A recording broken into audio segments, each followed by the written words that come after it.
and welcome back, everyone. Welcome back to another day of the World Team League WTL 2024 Summer Code A day number 3. It's been a grueling week so far. We've had day 1 and, of course, day 2. The past couple of days have been an intense period of the StarCraft here, and teams have risen, teams have fallen. We are here to determine who is the first team to be eliminated from WTL Code A.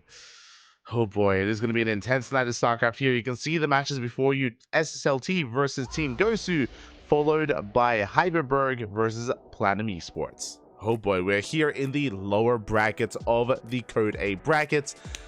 One will advance on, the other will be eliminated. 2 teams we will be saying goodbye to here tonight. And which teams exactly, as we're setting up for our first matchup, the Starving Camels versus Team Gosu. Oh boy, this is going to be an interesting one as we have our lineup, Tudming versus Goomba. Wait, what? Looks like there was a roster change here because I believe Rocker was supposed to be playing instead. I believe it was supposed to be Tudming versus Rocker, so it looks like there might have been a player change, or the graphics are wrong. We'll see. But Tudming versus Goomba, followed by Silky versus Miyamaika and Reaper versus Espoir. And it looks like we are deciding which series to play. You can see the graphics shifting around a little bit, so I'm a little bit uncertain as to what's going to be going on here, but it looks like Tudming versus Goomba is going to be on the horizon here, which is a bit of a shame. Rocker is one of the stronger players on Team Gosu, and if Rocker isn't going to be fielded here today, then that is going to give Team Gosu a bit of a disadvantage in the first round. Goomba, can he fight back? Can he bounce back here in this series? Best of luck. Best of luck to Goomba, as Tudming is going to be coming out swinging in this would-be ZVT. Oh boy. Here we go. Again, Goomba, he was a player that we were introduced to yesterday, and here we go. We are loading in, and sporting the bottom left-hand corner, we have top right-hand corner, we have Tudming for the Starving Camels, and in the bottom left, we have Goomba for Team Gosu. Okay, so, yeah, as we should switch on over.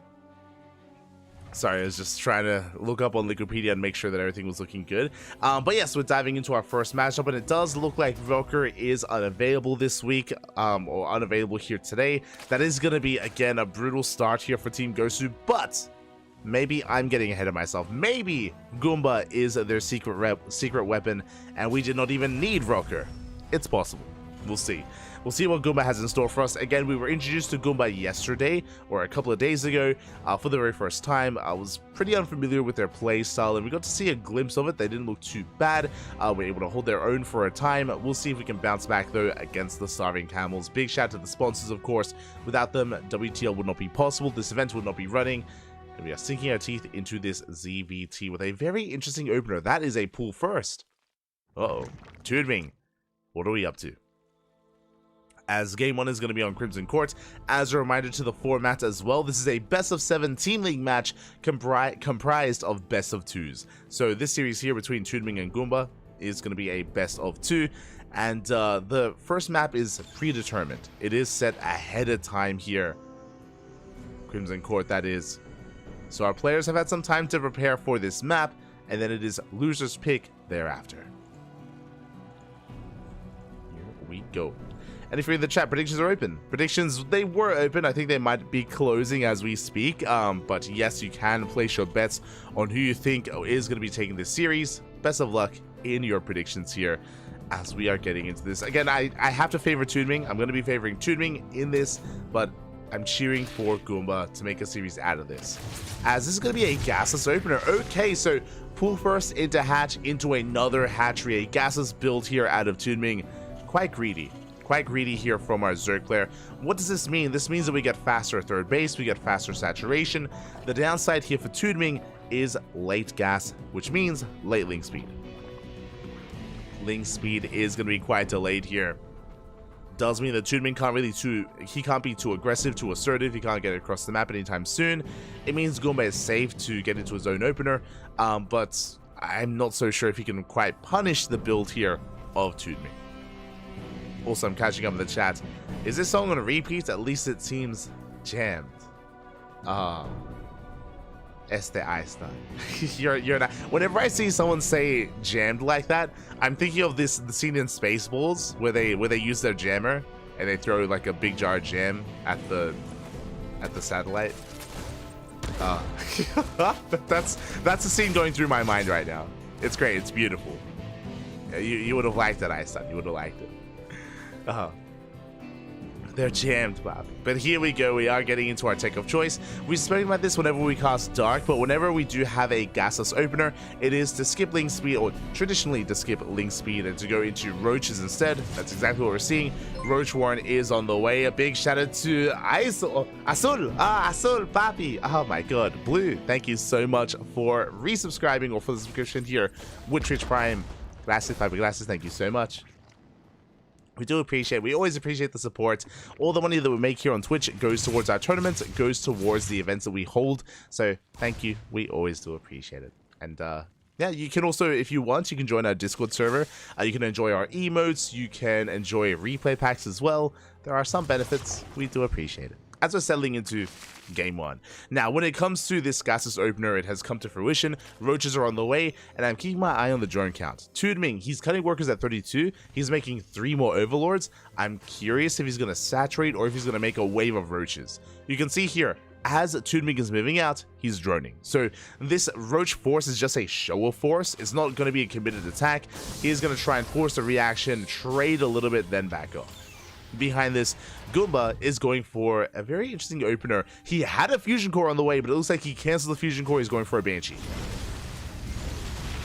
It is going 3cc Banshee. Roaches, they have arrived. Good target firing here on these SCVs. 3 SCVs going to be going down. We do pick away at the Hellions as well. And you can see that these roaches, they're not going down. Not anytime soon. The depot is going to fall. We break through the depot. We're busting through into the natural base as well. Cyclones, they finally arrive. The bunker is done, and we will hold. But as a reminder, Tudming wasn't committing. Remember, he was just applying pressure, and Tudming was droning up, and now Tudming has a massive worker lead. Behind this, I assumed that Goomba, I almost called him Roomba, Goomba had cancelled his fusion core, but no, that is not the case. He let it finish, and we are going into battle cruisers. Okay, so BCs are going to be an interesting one here. We need to know how many queens there are. We need to see the queen count. Without that, we don't quite know how prepared Tudming is. I think he only has 3 queens. I don't know how many exactly he does have. Hellions, they get into the middle line. The drones are getting roasted. 9, 11 drones go down. Late reaction here out of Tudming. 12 workers fall. Hellions are being cleaned up, but they have more than paid for themselves. And Goomba, he's still in this. Goomba is very much so in this, and he's getting into mech. 2 more factories on the way, so it's going to be 3cc into starport into mech of all things. Now, mech has gone through a very interesting change and shift in the new patch. Obviously, the biggest change was to cyclones, and we've actually seen a lot of mech recently. If you were here the past week, we've casted Gumiho and Oliveira, and they've both dabbled in mech in different ways. Oliveira tried to go Mass Cyclone against Dark, didn't work. Gumiho went for different variations, sprinkling in Cyclones, but going for Banshee, going for Sky Terran, and Gumiho actually beat Dark in this week's ESL Open Cup Asia with mech. I think he meched like 3 out of 4 games. It was insane. So I'm curious how Goomba brings this all together here.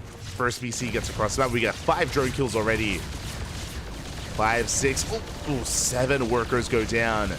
And the queens, they can't keep up. Where are the spores? Spores are out of position. They're not quite where they need to be. 9 more workers go down. We're forcing a reaction. We're forcing out a Spire. And Goomba, he's holding his own. Behind this, he's building up a tank and Hellion count. I do appreciate it. We do need those tanks just to defend against a counterattack. Not too many Cyclones yet. Without Cyclones, we can't really be too active. We're relying on the BC to harass, and I guess Hellions as well. And so far, we've been doing well. BC comes across the new 4th base. Takes down an Overlord. Additional battle cruisers are on the way. And we're making 2 tanks at a time. And despite the initial good start out of Tudming, now he's hurting. He's lost so many workers here. We can see Goomba catching up, recovering here. And there are those upgrades on the way. That is going to be Hurricane engines in production. So it looks like we are going to be eventually incorporating Cyclones. We're getting there. Meanwhile, with the completion of the Spire, we are not going Corruptor. Okay, bold move here out of Toonming. He's going some Mutas. 11 Mutas in production. That will help deal with us a handful of BCs. But we do have to be careful. Battle Cruisers can still trade relatively decently against Mutas. They take down one more Queen. Mutas have arrived. Good control at Toonming. He does pull back. He does force the teleport. Forces Goomba back home. And now Toonming has to recover. You can see here, Toonming takes a worker deficit. He's got 50 more drones on the way. He's trying to catch up. It takes time. The Mutas, the upside of going Muta instead of Corruptor is that you can harass like this. Ooh, but you cannot fight head on. Yeah, one Muta gets shaved off. Toonming, he cannot engage. Has to retreat. And I worry, these Mutas were expensive. They were quite expensive here, and they've yet to pay for themselves. Thankfully, they're still alive, so Toonming, he can always rotate around and find another mineral line, but there's a lot of pressure right now on Toonming to actually make that happen. Otherwise, again, they're just such an expensive investment. So far, has been a loss. Meanwhile, Battlecruisers, they get across the map. They do have teleports available. They should not die. No Spore, by the way. Ay, ay, ay. 5 drones go down. A Queen goes down as well. The Mutas have arrived, and now we should be teleporting away. Oh! To manage to make it back home. That's going to be 5 dead workers, a Queen, for free, essentially. And behind this, you can see Goomba, despite getting Hurricane engines, is going Thor. Okay, we're going into triple Thor production, which I do appreciate here against these Mutas. We have to be careful not to overmake Thors, though. Again, I believe there were only 11 Mutas. We haven't made any more, so we don't want to overinvest. Do need an anti-roach army more than anything right now. Toonming's getting into its hive. Mutas, they do arrive once again, getting into that BC. We should be able to teleport back here. We should have it available. Oh, good target firing out of Goomba. He gets 11 drones. Oh my god, very impressive there. He was intentionally targeting as many drones as possible, avoiding those Mutas. Now, Toonming did drone up to 90, but he hasn't been mining from 90 drones for too long, as the hive is on the way. That will gain access to a greater Spire for Corruptors and Broodlords. Also, Ultras, if we wanted to head in that direction. We have options. And Toonming has maxed out, but so has Goomba. And Bappy, Goomba, he's got a pretty intense army. I'm not so sure if he can be stopped right now. I mean, without spellcasters, without being a little bit more, without having a little bit more initiative here, I'm not so sure. Bailey's they roll in, they take down one tank. There we go, second tank goes down. Ling Bane is getting annihilated, and we are pushing forward. And the problem here is that how do we deal with these BCs? If the Mutas go in, we have Thors. There we go, we have some Corruptors on the way, but they just started. Goomba looking to snowball out of control, and looking to cause an upset as well. Remember, Goomba, he is a semi-pro player. He's on the B team of Team Gosu. He was not even listed as a part of the lineup on Wikipedia. Goomba, he came in as a replacement, and so far he's looking strong. But here we go, Banelings are finishing, Corruptors are out. And Toonming, can he clean this up? Does roll on forward, good spread here by the Thors. Banelings, they do not touch the Cyclones, they crash into Thors, they crash into tanks, the Banelings go down, and it looks like Goomba has done it. GG gets called, Goomba takes game number 1. Oh my god. GG, very well played here. Goomba will take the first game, able to flex his mech. We spoke about it. Initially, Toonming had a really good start, but first, the Hellion run-by. Remember, we killed so many drones in that first Hellion run-by at the natural base, and Toonming had a very delayed reaction to it, was maybe not taking it seriously enough. His economy was crippled. It was after that that we of course, had the BCs rocking up. Spores were out of position, Queens were out of position. The BCs did so much, and the answer to those battle cruisers was Mutas. And Mutas, it's a really risky response, just because Mutas, they can chase down individual BCs, but they're so fragile, they're so mobile, and you have to make use of that. You have to dance between the army, you have to pick off SCVs, pick off units, you have to be very active with them. We didn't see that out of Toonming. Didn't see that at all. He used them to chase down the BCs. That's all he could do. By the time he got across the map, we had cyclones, we had turrets, we were perfectly safe and sound. Very good setup there by Goomba, and very nice result here. Takes game 1. So this is the beginning of something special here. For Goomba to put a point on the board, despite the fact that he is the weakest player on his roster right now, he's, I should say, maybe the least known player on the roster. Maybe I shouldn't go as far as saying the weakest player. But he is much less known here. He's not as accomplished as Miyamika or as Reaper. And for him to take a game, for him to potentially 2-0, that is huge. That's a big win here for Team Gosu. A very nice start. Bearing in mind that Toonming is going to be, or is meant to be, one of the players carrying Starving Camels right now. We spoke about it a couple of days ago, where Starving Camels, they're a team that has kind of had a really strong start a couple of years ago, but they've lost a lot of their key players. Firefly joined another team. Cyan joined another team. The Starving Camels, they lost their key players. As a result, Toonming and Silky need to step it up. And Toonming, he needs to fight back here and now on Oceanborn. Here we go. Oceanborn is going to be coming up next. That is going to be Toonming's map of choice.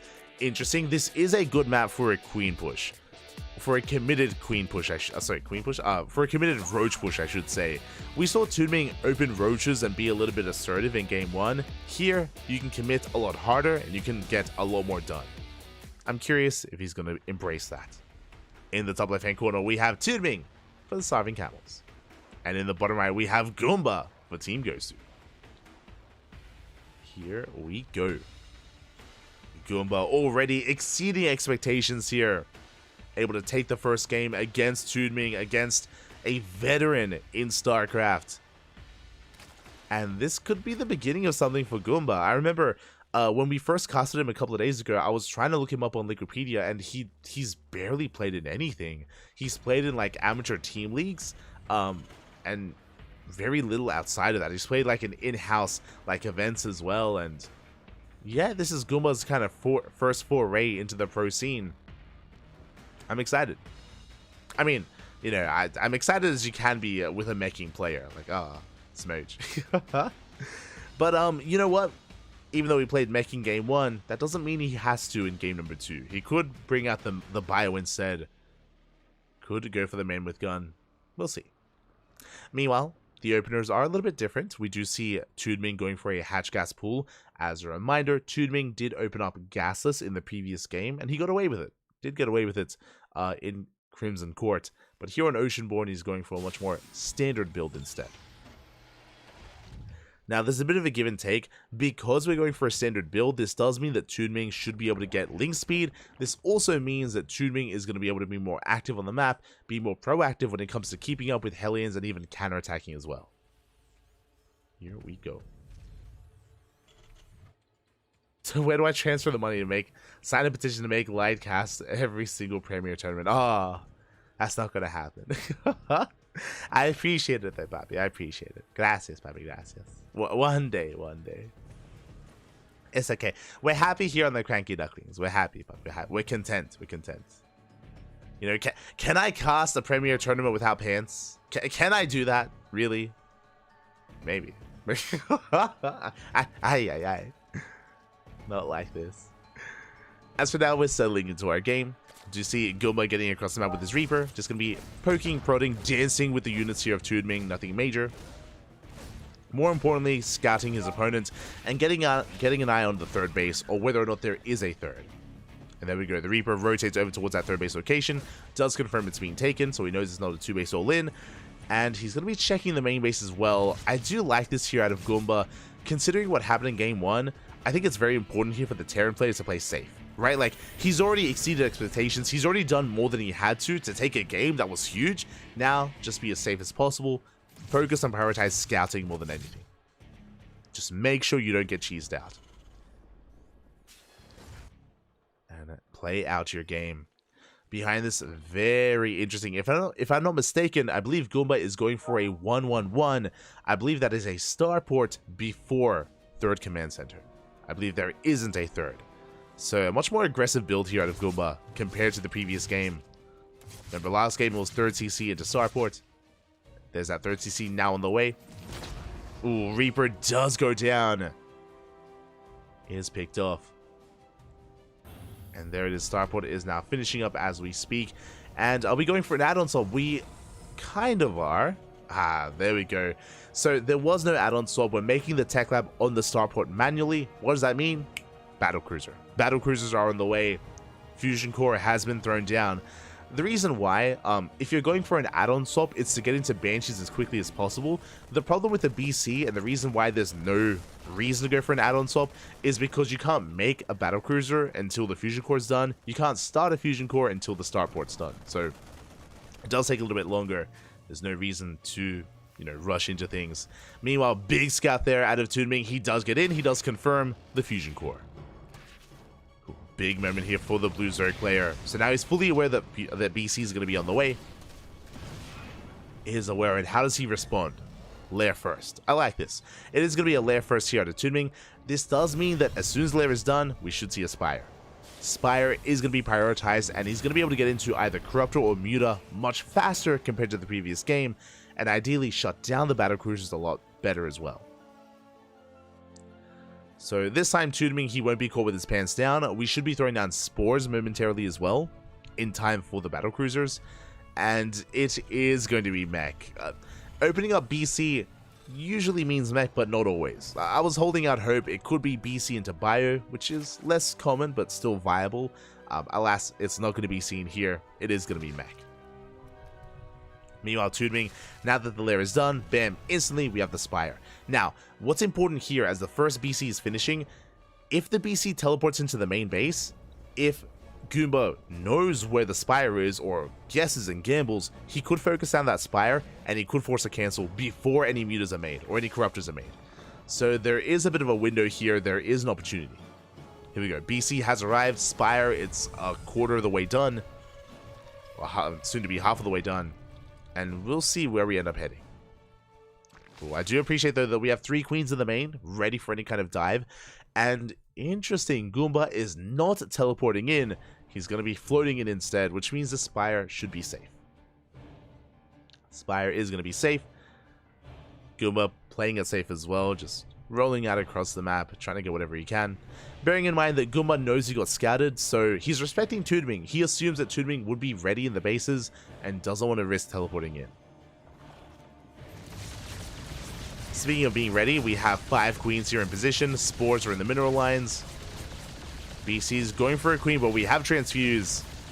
Yeah, we're not going to get much done. We get 2 drone kills. Looks like we're getting a 3rd drone and a 4th and a 5th. Oh, calm down. 5 working kills, not too bad, and we should teleport back home from here as we get surrounded. Ooh, we do get surrounded. We do quickly teleport away, and we have once again our unit of choice, not Corruptor, Mutalisk again. 2 games in a row. This time it's going to be 7 mutas. That is that is a little bit less compared to last game. Game 1 was 11, if you remember. This time it's going to be 7. Meanwhile, we're investing into +1 range, roach speed, roach production as well. And Tunming is moving out across the map. Meanwhile, what shoots up? We have 2 battle cruisers and we have very few cyclones. Where are the missile turrets, by the way? Uh-oh. No turrets this time. Workers are going down. We go for the mules. We get 2 SCVs. I think we go to mule as well. Yeah, no turrets in the main either. Goomba caught with his pants down. Again, I don't think he saw the Spire, but he should have recognized it would have been on the way, and the turret is not done here in the natural either. And Tunming, this is the damage he needed last game. This is what he was looking for. Now he gets 12 SCV kills compared to the 0 that he got in game 1. And now this Muta switch, this Muta transition has done so much more. Roaches are amassing. And you can see Tunming getting ready to collapse on that 3rd base. Now, we do have tanks, but some of them are on siege. Uh-oh. And Goomba, he's not ready for this. The tanks are unsieged. The BCs are going in, but the mutas, they think about turning around. No, we ignore it. We forget about the battle cruisers. We're going for the kill. We're going for the throats. And Goomba, is he siege? He is. Is someone ready for this? Roaches are trying to force their way in. But the wall is solid. GG gets called. Goomba, he holds. He defends against the push despite the worker damage. And Goomba takes a 2-0. Oh my god. He's crazy. GG, well played. Goomba, the replacement, man. Remember, he wasn't even meant to play tonight. It was Rocker. Rocker was signed up to play. Goomba rocks up instead. And Goomba takes a 2-0 win with his mech. GG. Oh, did anyone predict that? Did anyone place their bets on? No, not a single one. It was 100% bets on a 1-1 score. Everyone believed in the 1-1. No one believed in a 2-0 in either direction. Personally, I would have bet 2-0 for Tudming. Not gonna lie. For an unknown, for a ladder hero to rock up in WTL, mate, I had a lot more faith here in Tudming, so for Goomba as well. Like, even though Goomba didn't see the army coming, he was in position. He was well set up, and it was a meat grinder, right? Like, Tudming, yeah, it was a brutal push. It was a brutal attack. That was best case scenario for Goomba, and he gets away with it. GG. Takes the series. Very well done. Obviously, there's a world where Tudming could have taken a bit of a slower approach. Definitely true. He could have taken a slower approach. But that's not Tudming, right? Tudming, he's not necessarily the most patient of players. Speaking of, we're diving into a very chaotic ZVZ. In the top left-hand corner, we have Silky for the Starving Camels. And in the bottom left, we have his opponent from Vietnam, Miyamaika for Team Gosu. Okay, speaking of aggression, Silky is one of the most aggressive Zerg players out there, especially in the Southeast Asia region, or in the Asia region. This is going to be a quick series, not gonna lie. Miyamaika versus Silky. I'm very excited to see how we open up and how we do approach this. Now, for those of you who were here a couple of days ago, you would know, as predictions are closing, I think. Right, predictions are open. Get your gamba going, Papi. Get your gamba going. Predictions are soon to be open. Place your bets on how you think this is going to unfold. If you were here a couple of days ago, you would know that in WTL Code A, Miyamaika, he went 1-1 with DRG. And Dongray Gu, he is no slouch, by the way. Dongray Gu is a very, very strong Zerg player, and Miyamaika brought him to his knees as well. Didn't kill Dongray Gu, it wasn't a 2-0, but it was a 1-1. So this is not going to be easy for Silky. At the same time, Silky is the ace player of the Starving Camels. He is the team captain. Silky needs to lead the charge here and now and put some points on the board. The pressure is on. And if Silky can't do it, then I mean, I have a hard time believing here in the rest of the Starving Camels. We'll see if he can bring it back.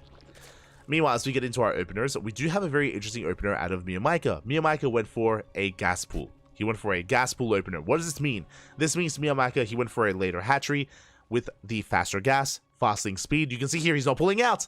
Ooh, Miyamaika is not pulling out of gas. This looks like a Ling Bane all-in. This screams like a Ling Bane all-in. This is kind of like one of my go-to builds. Just gas pool into a hatchery, not pulling out of gas until we get enough for a Baneling Nest. The other variation of this is a Roach Warren for a Roach Rush, but usually you would throw that down a little bit earlier. So this should be a Baneling Nest, as Miyamaika has enough for it, has enough gas. So the nest should soon be thrown down once we have the minerals for it. And you can see here that Miyamaika, he has not droned. He's on 17 workers and not a single drone more. He's massing lings. I'm concerned about the Baneling Nest though, because we have 100 gas. We have had more than enough for a Baneling Nest. Where is it? Otherwise, this is kind of wasted resources. Now we pull out. Okay, Miyamaika second guessing himself a little bit there. Did mine excess gas that clearly he's not using. So really interesting. Regardless, it's going to be a Ling Flood, but not a Bane Bust. And he does avoid the Lings. We go 2 Lings, they do slip in. We do confirm saturation. And the Overlord sees. And now we're walling up. Spine Crawlers instantly on the way for Silky. Spine Crawlers are on the way. Queens are getting in position. They're going to be walling off. Very good reaction so far to Silky. But the Natural is going to be compromised. The Natural should be given up. And the Queens have to be so careful. If the Queens ever move out of position, they can't get surrounded. That's a kill on the Spine. That is going to be a kill. Drones are going to be going down as well, and we're diving on the queens. Okay, we give over the queens. Oh, they're getting baited out. No, now's not the time. Okay, a bit of latency, and we go surround. We spoke about this with the queens. They had to stay on the ramp, and alas, they get surrounded, they get exposed, and Silky's in a lot of trouble. He does barely force us back. He does save the base, though. The base has been saved, and interesting. So I thought that the gas mining was a mistake, that maybe we forgot the Bailey nest. That is a Roach Warren. A late Roach Warren, but a Roach Warren nonetheless. Big surround! Oh, good moves here out of Silky. Does surround the Lings. But you can see that Miyamika is going for a follow-up Roach all-in. Miyamika, he has not droned. He made one worker. But Miyamika still intends to end the game. What I will say, though, is that Silky, he's ahead. Like, Silky, he has a better saturation. He has a higher worker count. We do see him try to go for some harassment. Tries to go for a counterattack. Oh, was the Roach spotted? Oh, that's a tough one. I'm not sure if Silky saw that Roach coming out of the eggs. It was close. If not, Silky doesn't know, and he's droning. Uh-oh. Silky's droning. Silky's getting a Bailey nest. Now he's checking the ramp, and now Silky does confirm the roaches. He's aware. And we need spine crawlers. We will need spine crawlers here. There it is. You can see on the production tab, Silky, the first spine crawler's on the way. Miyamika's droning. Uh-oh. Now is a rough time to drone. Look at the worker disparity here. We have 27 workers versus 19. Okay, Miyamika makes one drone, and now he's making roaches. So he's still all in. Miyamika's still all in, but the longer this game goes on, the better it is for Silky. The better it will be. Bailey nest is done. Bailey's going to be on the way. Silky, he is finishing up his first spine crawler. Queen's getting in position. Miyamika, he's making more drones. I'm not convinced here by the droning. Like, again, it's just such a difficult position to try to macro out of. It's so difficult. And here we go. Silky wants to be the aggressor, rolling up the ramp, going for the kill here, trying to break that natural waste of Mio. There is a wall of queens, a wall of roaches. Silky having a hard time breaking through at the same time. Miyamika goes for a backstab, but goes for a counterattack. And 6 drones go down. Silky is losing workers. Meanwhile, Bailey's, they do get into the middle line. Big connections. We do clean up, what is that? 6 drones. 6 and 7 workers go down respectively. Oh, it looks like we're getting some lag spikes here with the clean feed. Looks like the clean feed is having some connection issues, and hopefully it clears up. Like, now is not the time. Obviously, if the players are feeling this, they would be pausing. I'm pretty sure the players should be fine. It's just the connection of the clean feed out to the casters. So I do apologize for that. Hopefully it clears up. The first best of 2 was perfect. Like, Goomba versus Toonming was perfectly fine. So hopefully it does clear up. As we do see Silky backing off. Miyamika, I'm a little bit in shock. I was convinced that droning would not be a way out of this, that Silky would overwhelm.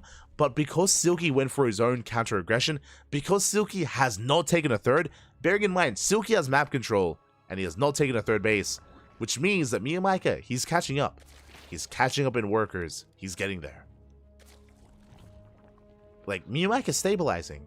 And this is partly on Silky. It does look like Silky wanted to go for his own counter push. As a result, despite having map control, this third base is late. He hasn't been droning. His tech is late as well.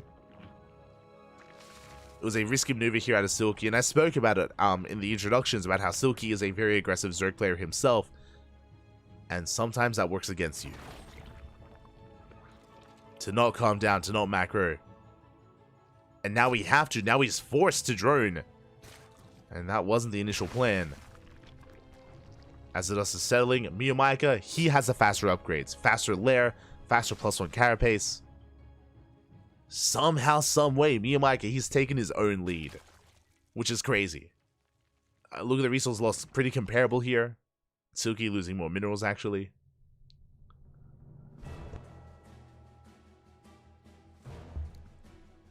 And now we're in an interesting game state. Now, Silky is taking his third base faster than that of Miyamika, true. But Miyamika has his own advantages, and Mio, it looks like he's going for his own 2 base all-in. like all in after all in after all in here from Mio. Otherwise, we would be seeing a third, or we would be seeing a little bit more. As I say that, we are making some drones. It looks like Mio, he's only just saturating his 2-base setup. Mio, he could mine through the minerals on the left-hand side and take a safe base there, if he wanted to. I mean, both players could. But has opted not to yet.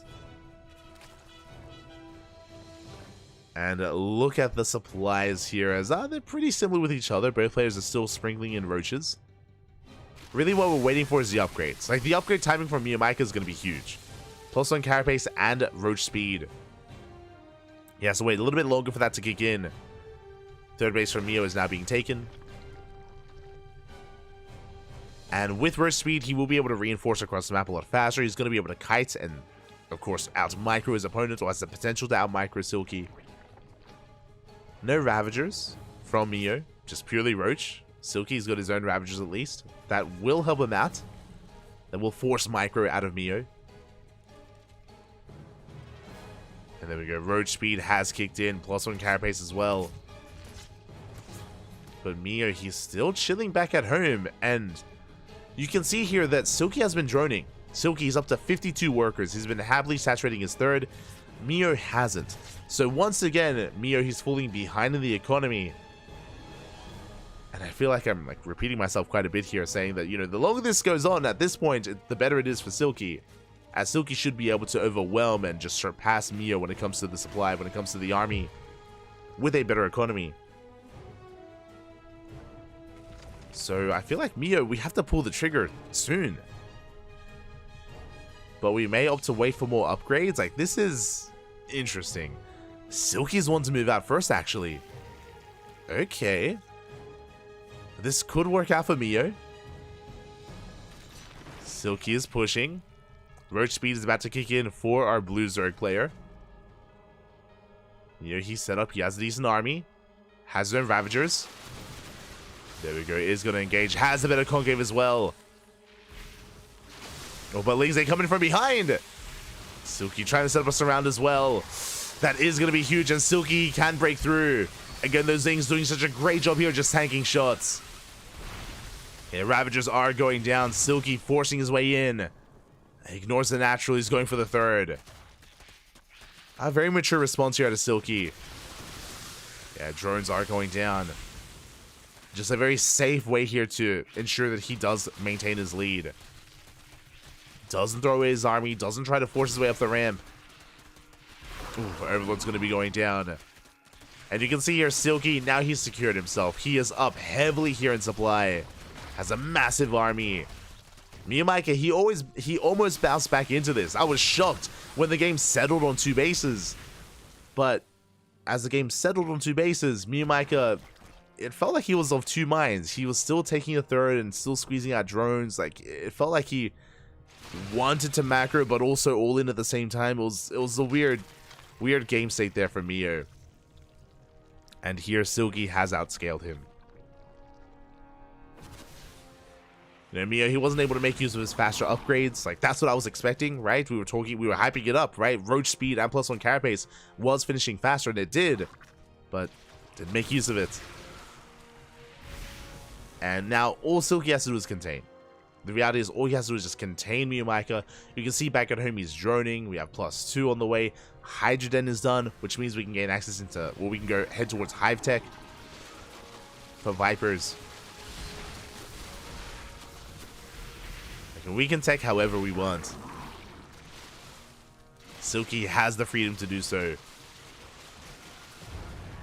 And Miyamika, his best chance here would be to somehow outposition Silky with a Roach counterattack, maybe borrowed Roaches, Roach drop, or just a run by, and somehow try to drag Silky back home. But again, it's just such a slim chance of pulling that off.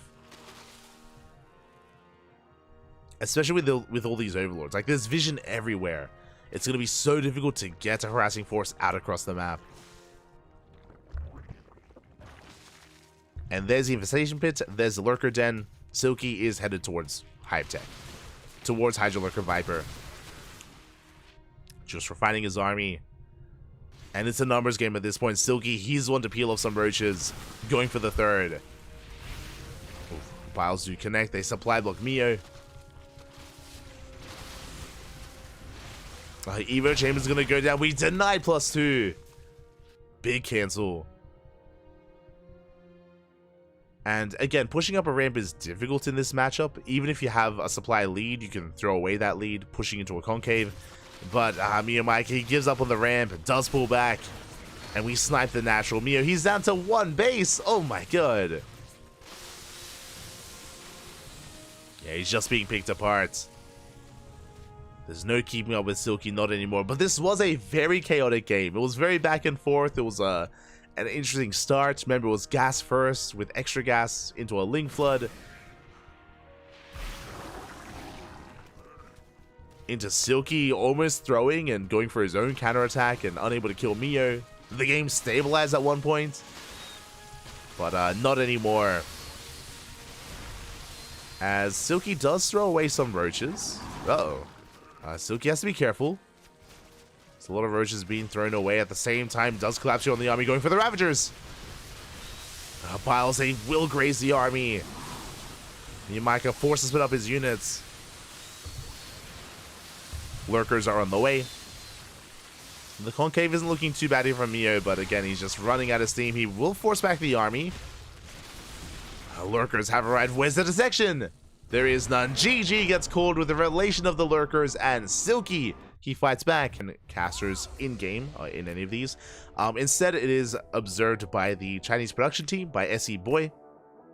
They do handle the production of WTL and Kung Fu Cup and many other events like Masters Coliseum and Stars War, and they send us a clean feed instead. And here we go, we're getting into this, and in the top left hand corner we have Silky for the Starving Camels, and in the bottom right we have Miyamika for Team Gosu.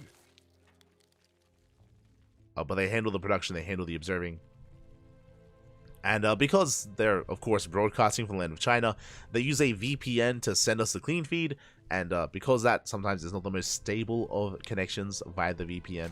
So sometimes there's some latency, but thankfully it's only sometimes. It's not the norm.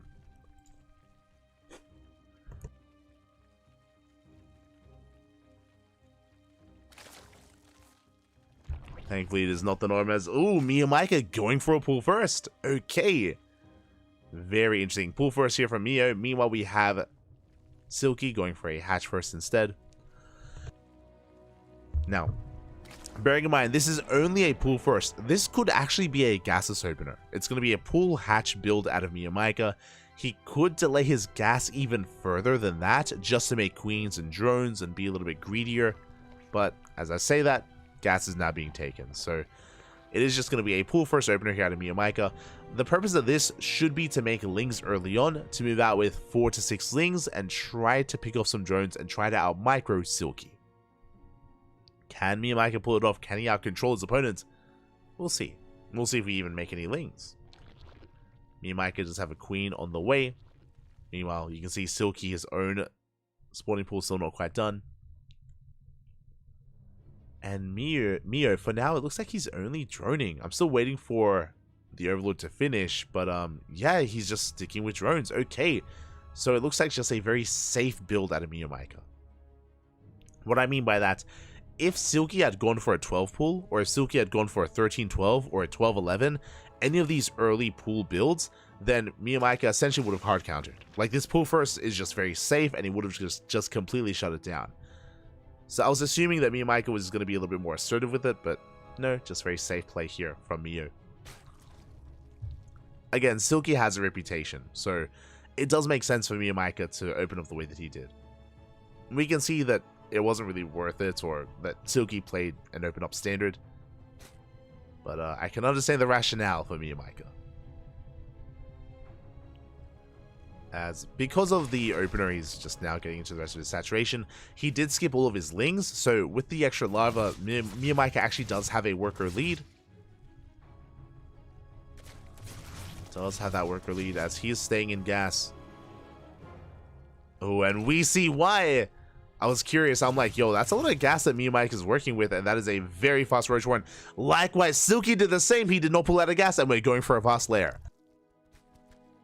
Okay, we're clowning on each other. Neither player pulled out of gas with that extra gas, guys, or we're skipping Bailings. Both players are. Me and Mike is going for a Roach Rush. Meanwhile, Silky is investing into a fast lair. This could be for 2-base Muta. It just could be for 2-base Roach. Regardless, me and Micah will hit first, and Silky is being quite a bit greedy here. He's teching up, he's droning up, and now he sees. He sees Lings at least moving out. Silky has an idea. He needs to wall off. And there it is. There's that wall. Again, this is the power of this map of Side Delta. That ramp is quite narrow. Doesn't take too much to wall off. He's set up for this, but there's no Spike Ruler. Uh-oh. No Spike Ruler inside. Roach Warren is still on the way. Miyamika, he backs off. He's droning. Miyamika, he doesn't believe he can break his opponent. He is droning up behind this instead. And I have to give the edge to Silky. Silky gets away with the lair, gets away with the Roach Warren, gets away with fast Roach speed that's on the way. Miyamika, he invested quite heavily here into this army, and he wasn't able to make use of it. So Miyamika has to be greedy. He's doing exactly what he needs to. Behind this, Miyamika is getting a third, and you can see he's droning up hard. He has to be as greedy as possible to make up for this deficit. We'll see if he can.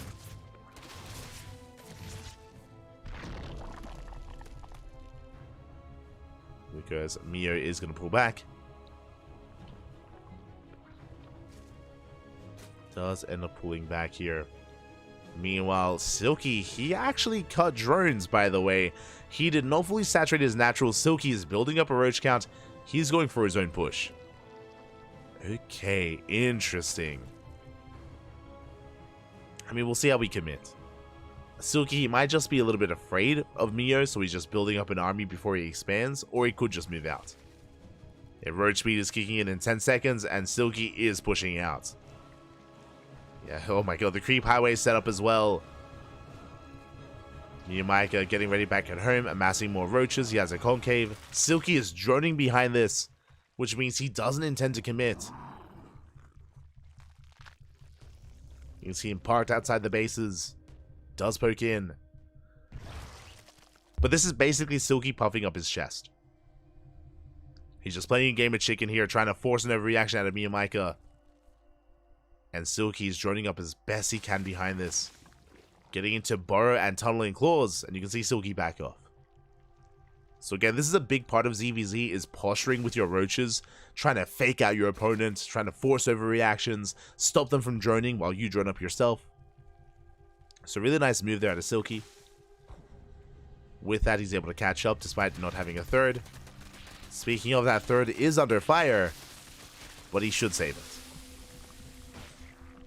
Silky does save the base.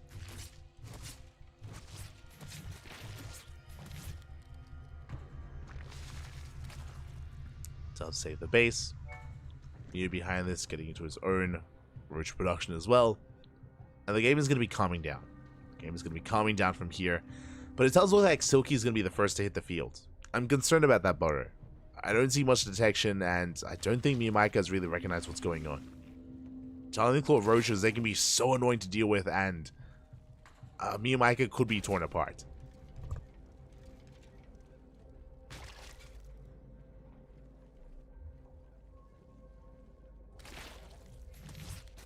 Could be torn apart here. We'll see.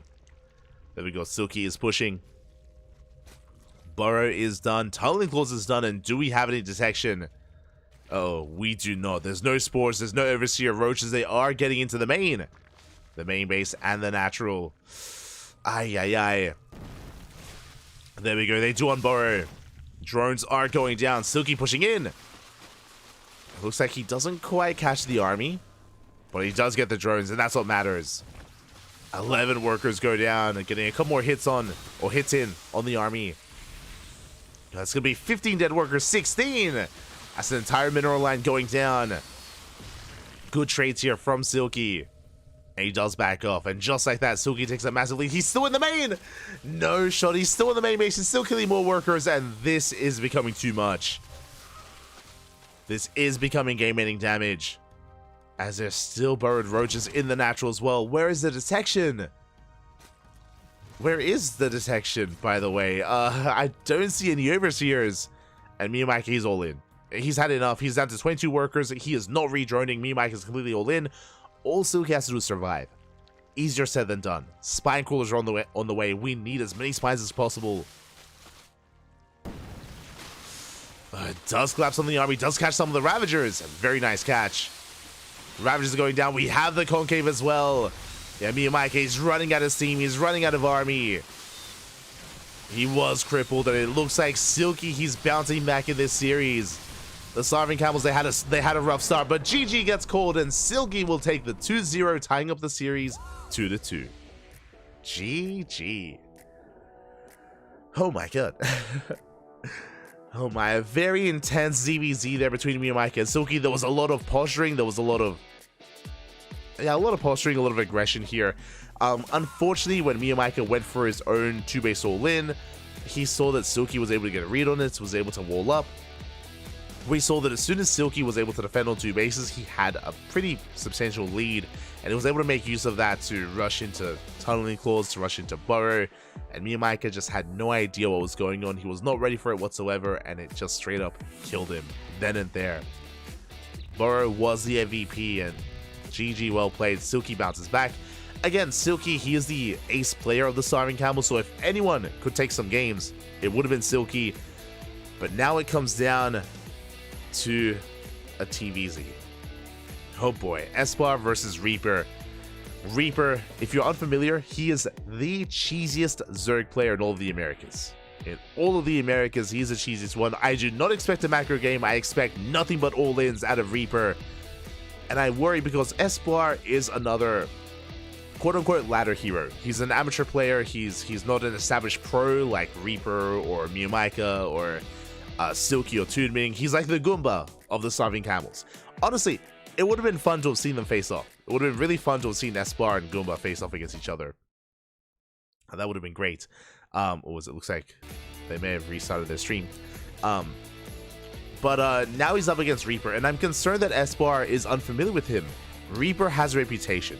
If you talk to any of the NA players, and even some of the Europeans, they know about Reaper. They know who he is. They are familiar with his play. Is Esper familiar with his play? That's the question. Does he know? Does he know to play safe? Does he know what's coming? Oh boy. Here we go. Meanwhile, if you're in the chat, predictions are open. Predictions are open. Place your bets, as predictions will be closing in a minute, so you don't have much time here to try to bet on who you believe will take this. It's going to be a tough one here. I want to give the edge to Reaper, but it's still going to be a tough call just because Esper is such an enigma, right? Like, just like Goomba, like, I don't really know what to expect from these two players. I don't know what their strengths are. I don't know what their weaknesses are. I'm speaking specifically of Esper here.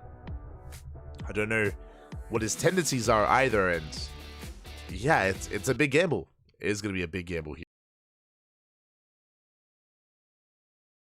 Period ended, and Esper gets the 2-0. Technically 2-0s, and this is brutal, but this is so sad. It was up in the air, right? We were tied up 2-2, and Reaper was favored 100%. Reaper was favored in this series, and if Reaper were able to even win one game, most likely two, but even one would have forced the ace match. Team Gosu could still be in this tournament. They could advance on into the next round, but Reaper does not show.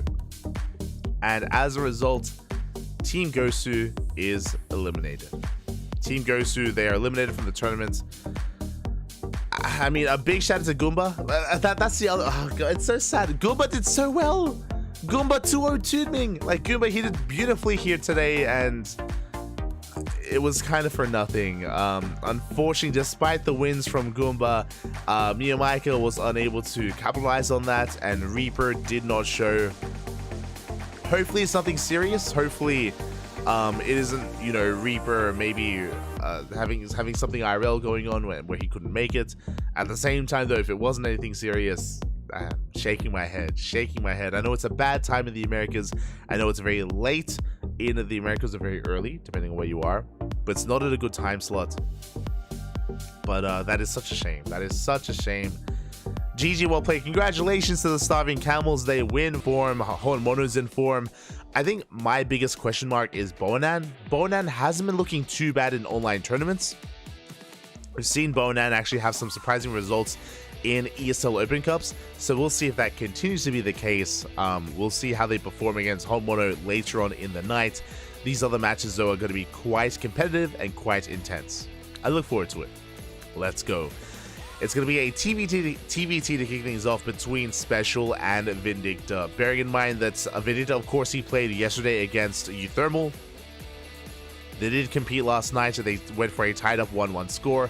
But Euthermal did beat Vindicta with his Terran. To be fair, that was also on Dynasty. That was also one of these other matches would be like kind of replacing the first, and we'll be delaying that first match for later on down the line in the night, to be able to give the players as much time as possible to actually rock up, to actually arrive. So if we are missing a player, they have time to show up. Thankfully. There we go. As we're getting into game number 1, we have our players, we have our lobby, and in the bottom left, we have Special for Hyperbird. And in the top right, we have Vindicta for Platinum Esports. I was getting anxious. The longer that we went on without starting the game, I was like, no. We have our players, right? Por favor. But here we go. The TBT is here, and again, I'm always excited to see the state of play for both Special and Vindicta. They're not full-time players anymore like they once were. Unfortunately, they're not full-time. Because of that, it's always hard to judge where exactly they are in terms of their skill, in terms of their play. It's games like this that do give us a little bit more insight, especially considering the DreamHack is around the corner. Because of that, both Special and Vindicta, they should be in form. They should be in tip-top shape leading into DreamHack Dallas, leading into EPT Spring. As that actually started today. Did start today. I understand that there's probably a lot of people watching the ESL stream as well. You know, multi-twitch it up, open up some tabs, open up some windows. Don't blame me for watching multiple tournaments at once. There's a lot of StarCraft going on. There is a lot of StarCraft. It's sometimes hard to keep up. But now though, we're getting into our openers. It is going to be double gas from Vindicta, double gas from Special. It is going to be leading into faster factories, into delayed command centers. So very safe openers from both players. Very aggressive. I would say safe more than anything. And we're going to be easing into our TBT. Now Vindicta, he does SCV scout. He does confirm the opener of Special. I believe Special, he skipped the SCV scout himself. That does mean that Special has the slightly better economy. Meanwhile, Vindicta has the better scouting information. So there's a bit of a give and take here, and you know, Vindicta, he has the peace of mind to know that Special isn't proxying. That's pretty important to bear in mind because Special is one to embrace proxies quite a lot in TBT. So Vindicta, he just wanted to be safe and sound as the third base is being taken on location. Sorry, the Nationals being taken on location is on the way. And Vindicta's is not too far behind. So far we have mirrored builds, slight deviations here and there, but more or less mirrored between Migs and Juanito. As you see both players getting into their Cyclones. Special trying to test the control here. He does catch a Reaper. Big moment. Nice control out of Vindicta, but it looks like the SV is going to be going down. We delay the command center. Good moves out of Special. Vindicta, he just wasn't looking at the time. Was caught by surprise. And it may not look like a lot, and again, it is only delaying the command center by a couple of seconds, but every second counts here in StarCraft in a mirror matchup. As Special, he bypasses the main army, gets into the main base. Oh, Vindicta out of position. Boys are being pulled. We shouldn't lose too many SCVs here. But again, a lot of lost mining time as we get one more worker. Cyclone does shut this down. Whew. And Vindicta, he will hold. Behind this, Special is going for a reactored Cyclone. I'm curious if he makes additional Cyclones from here. But he is maxing Cyclones. Meanwhile, Vindicta instead is going and setting up for looks to be a drop. Okay, so Special, he's amassing Cyclones, going Lib. Meanwhile, Vendetta going for drop play instead. Moving out with his main army. Did make additional Reapers. And Vendetta, he could break through this front line. These Cyclones are looking exposed. And we'll see if it's going to be Vendetta's turn to catch Special off guard. He's going in! Special, he does react. Does pull back in time. Migs did second guess himself. But we do get one Cyclone. Two Cyclones go down. We get the Liberator as well. Big catch there from Migs. It looks like he will be cleaned up, but he gets one more Cyclone towards the end. He gets two. Very good trade. Vendetta resetting the Cyclone count. You can see the trades here.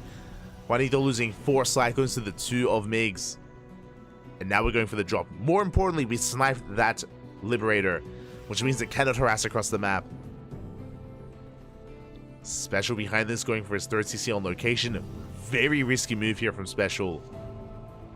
Thankfully for him, Vendetta, he's going for a drop towards the natural, not towards the 3rd. Tank is sieging.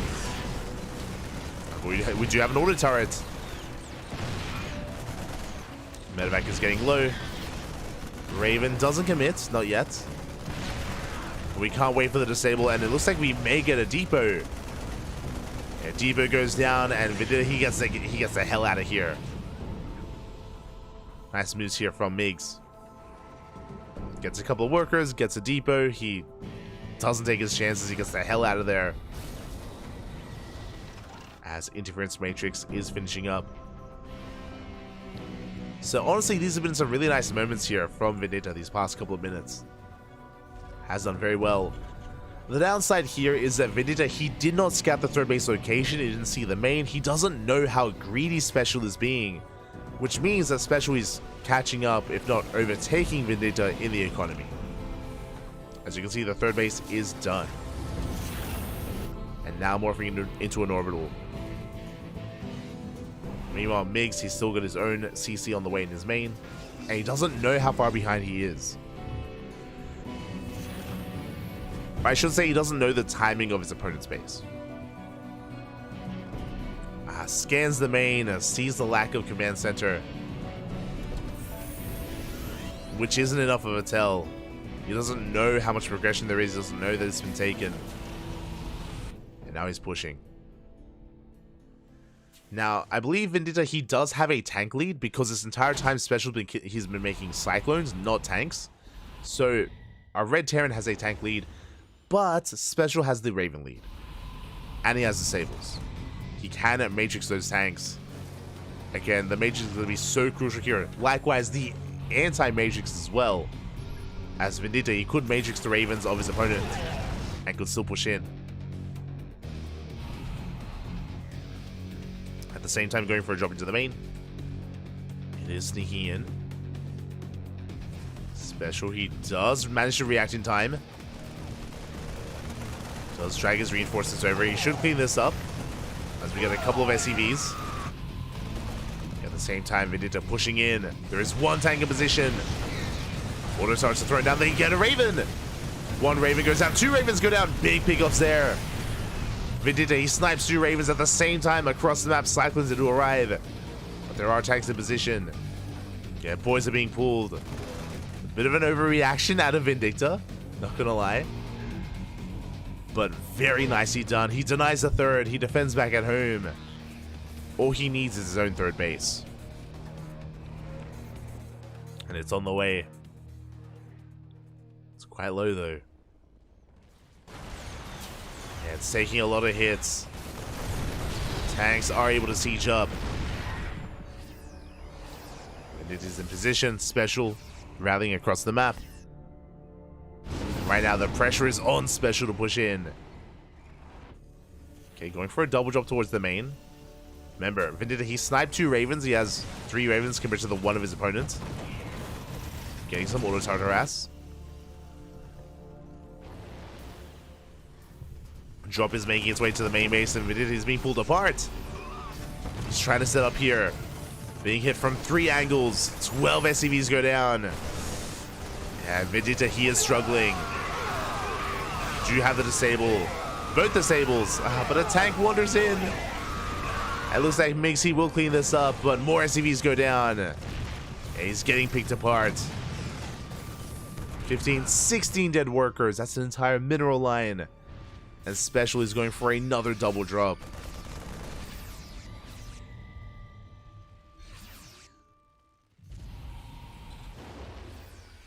Double drop right into that main base. Tanks are sieging.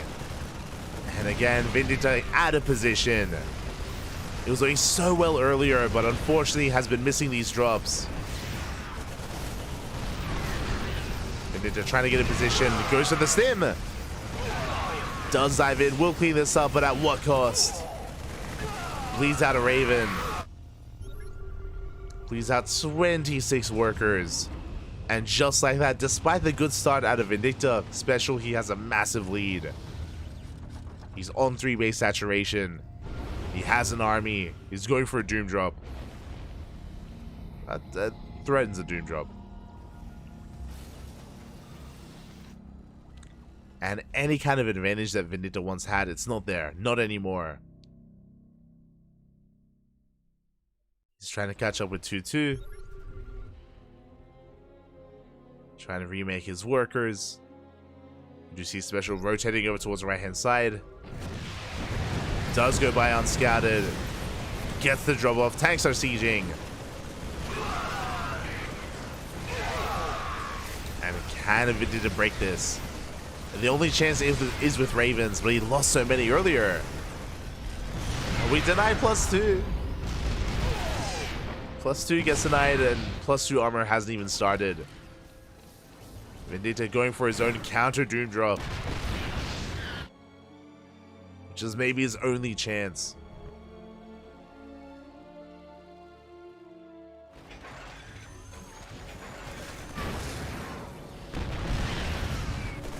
It's his one and only chance here. Liberators 8 get some tanks. Getting back into the main. Vindicta though, he's going for the main base of Special, going for the production. And he will be able to camp it. Good positioning here from Vindicta. Special racing back home, but he does have an army. Oh, that's a lot of supply. That's a lot of Marines. Vindicta not in position. Yeah, Special, he goes to the tanks. He will get both. 1, 2 tanks go down.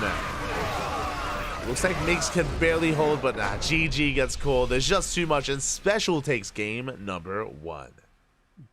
GG. Not going to get easier, and here we go. In the bottom right hand corner we have Special for Hyperberg, and in the top left we have Vindicta for Platinum Esports. Here we go. Like, looking at the lineup here today for Platinum Esports, I would say that Vindicta is the strongest player. I do think that he is currently their strongest player in their lineup, and he needs to lead the charge. He has to set a tone, set a pace for his team. Here and now. We'll see if he can. As we are settling into game number 2. Once again, we have our Raxes in our main bases. No proxies. No proxy Raxes at all. Not yet. In game 2. So no one is feeling too spicy. I mean, in a best of 2, it's just a risky proposition to go for any kind of proxy play.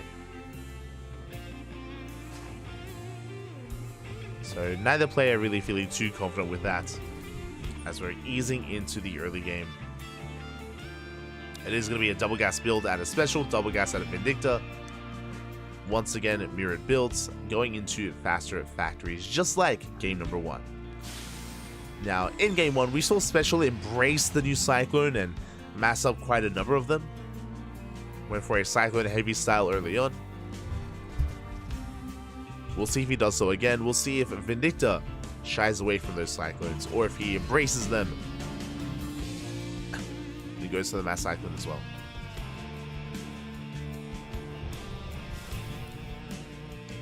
What I'm getting at is I'm curious how we adjust and how we differ from the first game, if at all.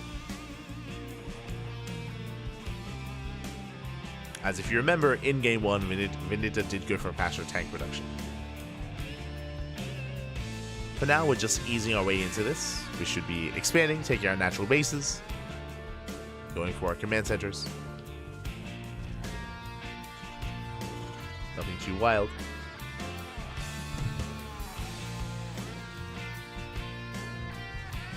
Nothing too crazy. So the good command centers are on the way. And we're just chilling at home. We saw that last game Special was more adventurous, more cavalier with his first couple of Reapers, but because there's a ramp here at the natural base of Side Delta, you can't be that aggressive, you can't be that assertive. Not like Special was in that first game. So it's keeping those Reapers back at home. If he tried to move out, Vendetta will shoot first. He would shoot first.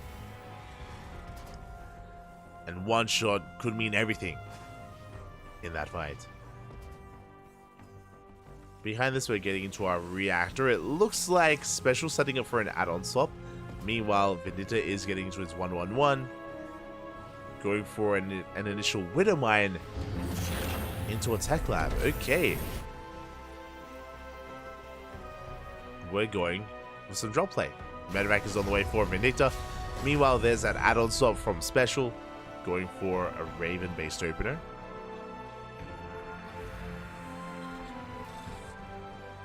Is going for Cyclone Raven. Our red Terran player is going to be the first to hit the field and to move out, as the medevac is almost done. Once again, fast tech lab, and it's the same build, or very similar build as game number 1 here. Vendetta is rushing into tanks, and so is Special. Okay, we're not making Cyclones, or we're not making any more Cyclones, what I should say. Tank production has commenced. Special rushing into a third CC. Oh my god. An insanely fast third base here from Special. Vendetta is moving out and he has to punish this in some way. Either delay and cancel the third base or get some economic damage done in the natural. This third is so greedy and Special, he can't get away with it. I mean, he can, but he shouldn't. Can't allow him to get away with it, and here we go. Vendetta threatening a drop into the main. Second drop is moving out to reinforce. Tank is going to be getting in position. With these Ravens, though, Auto Turret's going to be so good defensively here to tank some shots. To try to get on top of those tanks.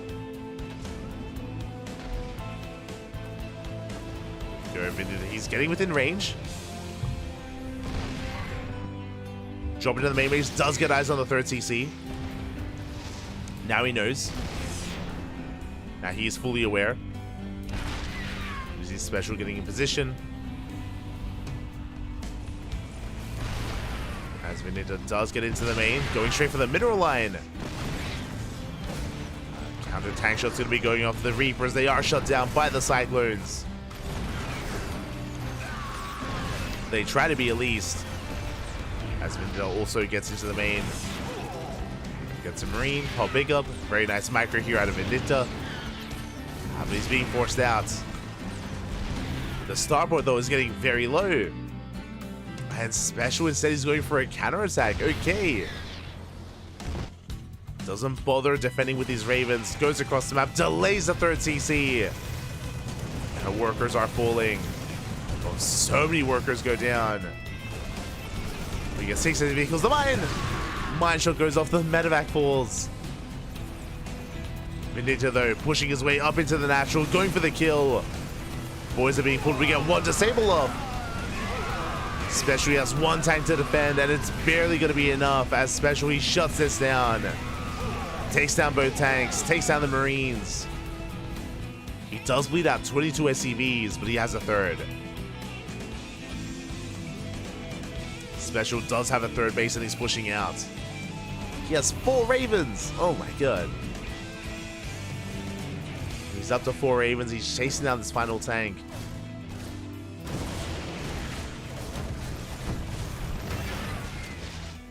It does lock it down. I believe he also has disables available. Ooh, and Vendetta does not have enough. We're just waiting for reinforcements. Boys are gonna have to be pulled. And we are going in. Yeah, there's disables on the tanks.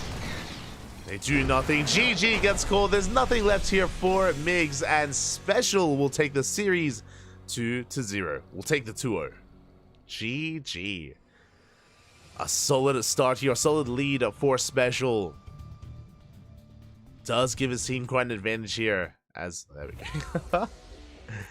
Gate opener would make a lot of sense, but here we go. We're getting into game one. In the top left, we have Forjumi for Hyperberg. And in the bottom left, we have Eba for Platinum Esports. Let's go.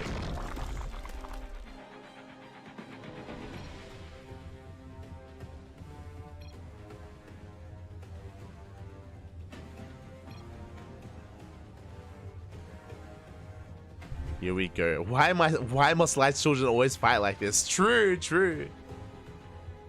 They always make them fight each other, Papi. Ay, ay, ay. Not like this. Let them be free. No, feels bad, man. As we are settling into our best of 2. As a reminder, this game was predetermined. Oh, sorry, this map was predetermined. Players had no say in what map they would compete on. And here we go, Eba going for a 15-15. I remember that Lorimbo gave him a 15-15 aggressive opener a couple of months ago. I wonder if he's been influencing Eba here. For now, though, it looks like something more standard. 15 hatchery into a 15 spawning pool. We should be going for our gas geyser momentarily. If we delay the gases, that could be for a faster third base instead, for a gasless build, which would be very risky and very greedy against Forjumi. And there it is. The gas has been taken. Okay, we're good. No gasless build from Eba. As we're settling in to see Forjumi getting into his gate expand into Cybercore. And this should be leading to a Stargate.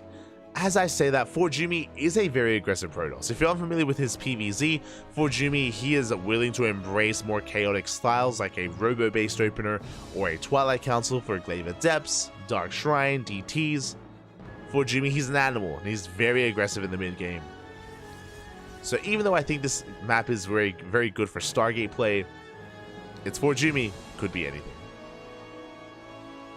As a pylon has been thrown down, you can see it on the minimap there towards the left-hand side of the main base. We're waiting for our tech to be thrown down, and there it is! We spoke about it. Forjumi, he is a more aggressive player, and it is going to be a Twilight Council opener. Let's go. Now, with a Twilight Council opener, it does open things up. It could be Glaive Adepts, it could be a Dark Shrine, it could be a charge-based all-in. There's a lot available. We'll keep our eye on the gases of Jumi. That would give us a bit of a tell. As Eba, he's mining through the mineral patches. He's going for the expand at the triangular third. Very interesting. Meanwhile, the Overlord is being hunted down, but it looks like the Overlord will survive. Good movement here out of Eba. We have not pulled out of gas. Robo's on the way. This looks like a Dark Shrine. It looks like DTs. As a Glaive Adept based build would pull out of gas. We can see that we've stayed in, and there it is. Dark Shrine is on the way. Okay. So this is not an all-in. Bear that in mind. A DT opener is just to harass and to get into a more longer standard game, into a 3-base setup. What I refer to is that DTs should initially hit the field, but they should be deflected. Once they are deflected, they morph into Archons, and we're able to drop, and harass across the map. Keep Eba contained while Forjumi can expand. Unless we throw down more gateways. We'll see. For now, it's only 4 gates. 1 gateway is done, 3 gates are on the way, 4 in total. Forjumi's moving out. We can see Eba go for a safety Roach Warren. That was around a 4-minute Roach Warren timing. Which is what you want to see. And hopefully Eba doesn't skip his spores. And there we go. We have a spore at the natural. That's at least 1 spore. The main base is a little bit more exposed. So is the third. And we could just go straight for the third hatchery. Like, we could just look for a kill. There we go. War Prison's moving out. Second spore is on the way. I believe the third base has been spotted. And it looks like the detection will finish in time. It was close, but it should finish. We have 4 DTs coming in. The spore, it's so close. We need a little bit more time. We need a couple more seconds. We get on top of the Spore. Do we have a transfuse? We do. Clutch transfuse there out of Eba.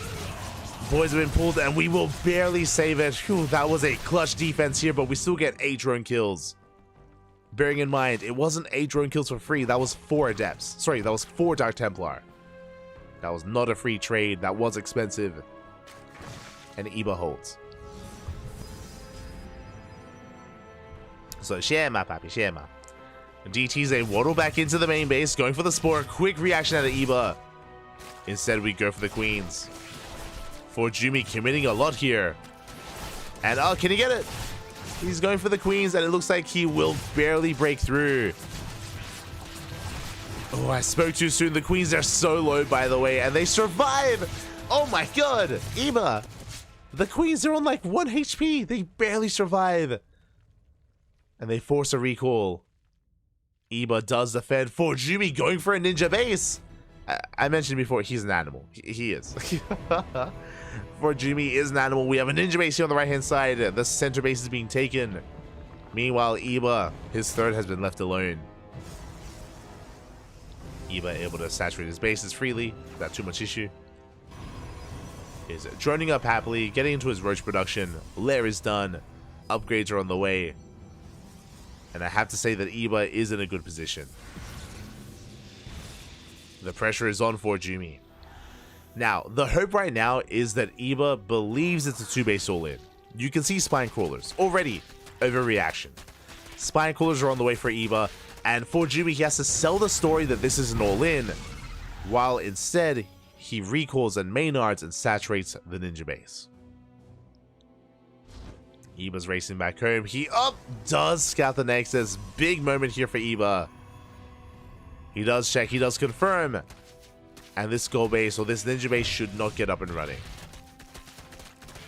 Oh, and honestly, for Jumi's in a lot more trouble now. He is hurting. Archons get dropped in. We're going for the Queens.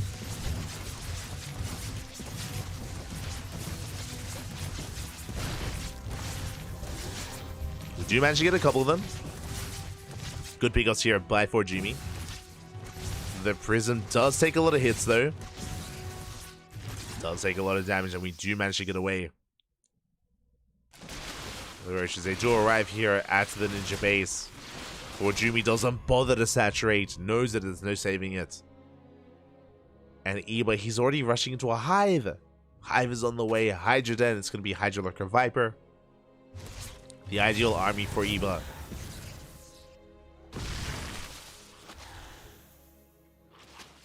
And again, for Jumi's in a really rough place. His DT opener fell on its face. His ninja base got found and shut down. Now he's trying to rush into double robo disruptor production. This is a good way to come back. Purification Novas and disruptors, you can be down 20, 30, 40 supply and survive and even win a fight with some good Novas. Some solid Purification Novas can win you the game. They are on the way.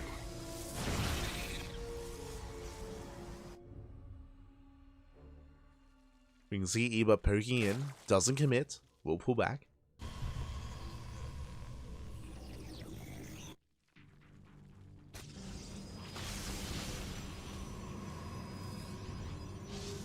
Does pull back in the end. Again, Eba, he's taking up into Hive Tech, so there's no reason to push in. We're getting into Hydras, Lurker Tech, Vipers as well. Time is on Eba's side. And for Jumi just has to hope for a good fight. Now, with his War Prism, with these disruptors, we could try and go for a Prism drop. We could try to harass. Side defense is on the way. Spine Crawlers, Spores as well. Again, Eba, he's just securing himself here, securing his position. Eba taking a fourth. Sorry, for Jumi taking a fourth. Eba, he's maxed. He is maxed out. And now is the time to trade. Now, bearing in mind, even though Eba is soon to be at 200 supply, it isn't the most efficient army. That's a lot of roaches. It's actually quite an inefficient army. So the soup does lie. And Iba has to be careful. He has to throw away some roaches without losing too much at once. He has to be careful not to trigger a counterattack. And he has to slowly replace these roaches with hydras and lurkers. You can see here Iba getting ready for a run by. Again, he wants to get rid of these roaches. For Jumi, stabilizing, getting into Skytoss actually. A fleet beacon, Stargates are on the way. Roach run by does waddle in. Getting a couple of probes. Again, Iba just trying to trade as best he can.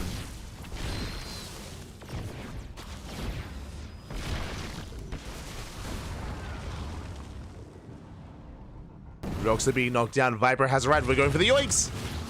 Ooh, we get one. One Nova connects. One Disruptor goes down. Good start here from Iba. And he's getting on top of the fourth base. And denying this fourth is going to be a win condition for Iba. He says deny the mining, deny the economy. Disruptors are coming in. Novas, they will connect. A couple of lurkers going to be going down. But it's not going to be enough. Iba, he has control of this area, control of this base. Forces back the army. And the lurkers, they should be pushing forward. Yeah, for Jumi, he has to evacuate. He has to give up on this Nexus, and just like that, Iba, he is running away with this. He's still maxed out, and you can see as Iba's been bleeding out roaches, we're replacing them with Lings and Hydras. A much more efficient army. Nice hold position micro there from Iba. Does protect the Spore. Hydras are coming in as well. And Iba, he will hold. Very nice defense here. Iba, oh my papi. Able to hold on, able to clean up. And now he's going for the kill. Oh, what about the Vipers? Oh. 2 Novas go off. There's 1 Nova left. Does graze the army. But Iba, he cannot be stopped. Is pushing forward. The lurkers are a little bit too far back. A little bit further back, but regardless, we're still trading well. And you can see that for Jumi can't quite engage up the ramp. And all Iba has to do is contain for Jumi to 3 bases. Doesn't have to push in.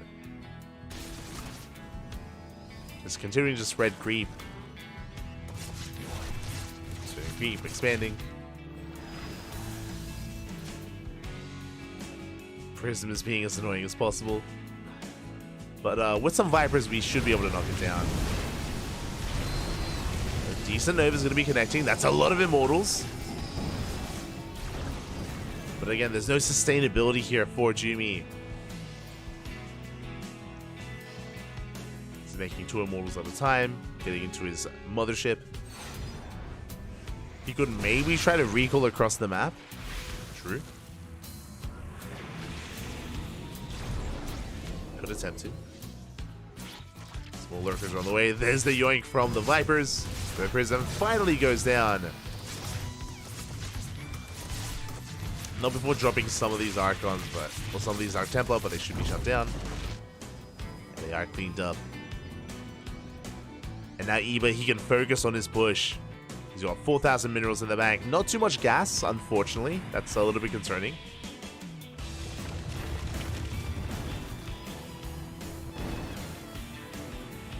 The lurkers are setting up.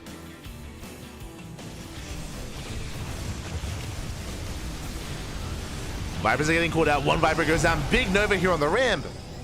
Very nice engage here from Jumi. And again, he's all in.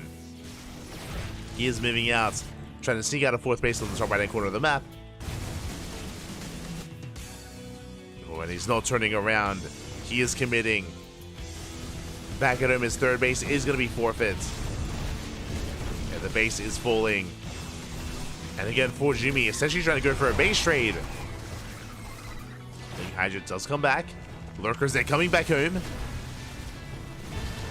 Disruptors are exposed. And Iba, can he collapse on this? Does get ahead of the army. Now The lurkers, they do burrow, and for Jimmy, he does not get into the main. Does not get into the natural. He's zoned away. And Eba, he has done it. He defends back at home. He attacks across the map. Remember, for Jimmy is all in, and the longer this goes on, the worse it is for him. So Yoink, another disruptor. For Jimmy, he barely has anything left. Top right has been spotted. Is going to be shut down. And Eba, he's bringing it back. He's pulling it off. He has competed in WTL before. But this is looking to be his first win in World Team League. His first map taken.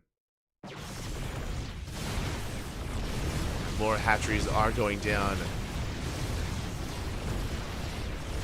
But again, for Jimmy, he does have a solid army, but oh God, pushing into spine crawlers, pushing into lurkers, pushing into vipers, it's not going to happen.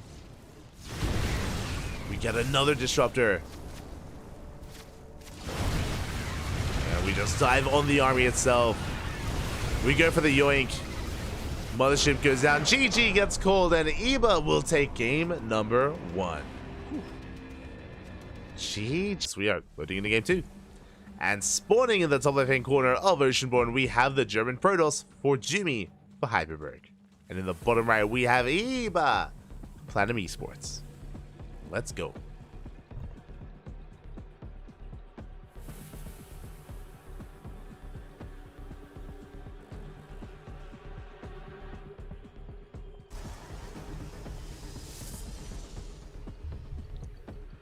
Let's us go. As we do have for Jimmy forcing the unnatural natural out of Eba. Gonna be blocking across the map, delaying the expansion, and making things a little bit more awkward for our Zerg player. Now, will this prompt Glaive Adepts? I'm curious. I would not be surprised if for Jimmy goes for another Twilight Council opener. Whether it's Glaives or Dark Templar, it's still up in the air. We'll see. Again, 2 and 3 race pushes can be quite strong on Oceanborn. That is what I'm leaning towards. The dogja has been thrown down. These goddamn zoomers and their emotes. I'm shaking my head. Shaking my head.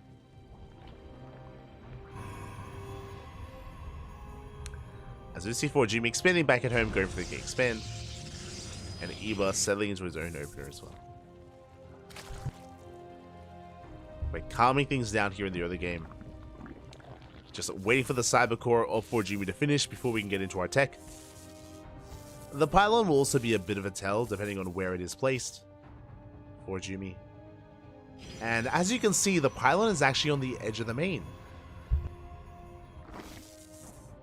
Interesting. Based on that pylon placement, I'm feeling a Stargate opener.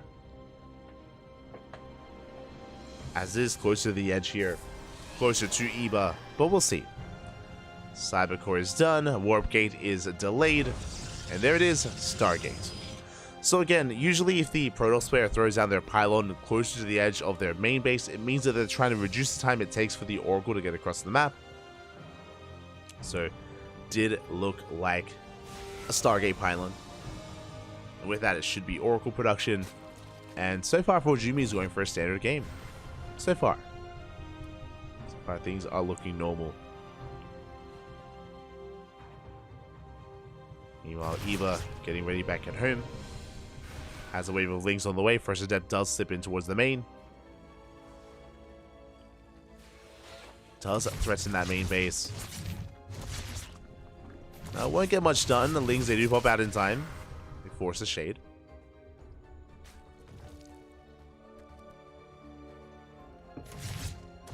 They do force a shade here out of 4GB. Does meet up with the second Adept. 2 Adepts do one-shot drones, so this is suddenly that much more terrifying and threatening. But 4GB does get the hell out of there. Again, it's a bit of a give and take. The first 2 Adepts can do a lot of damage if you have the control for it, but if you lose the first 2 Adepts, that does mean that your third base is vulnerable to a Ling run-by and to a Ling counterattack. So 4GB doesn't like his chances, he races back home. Just making sure his third base is secure. As he's getting into additional oracles.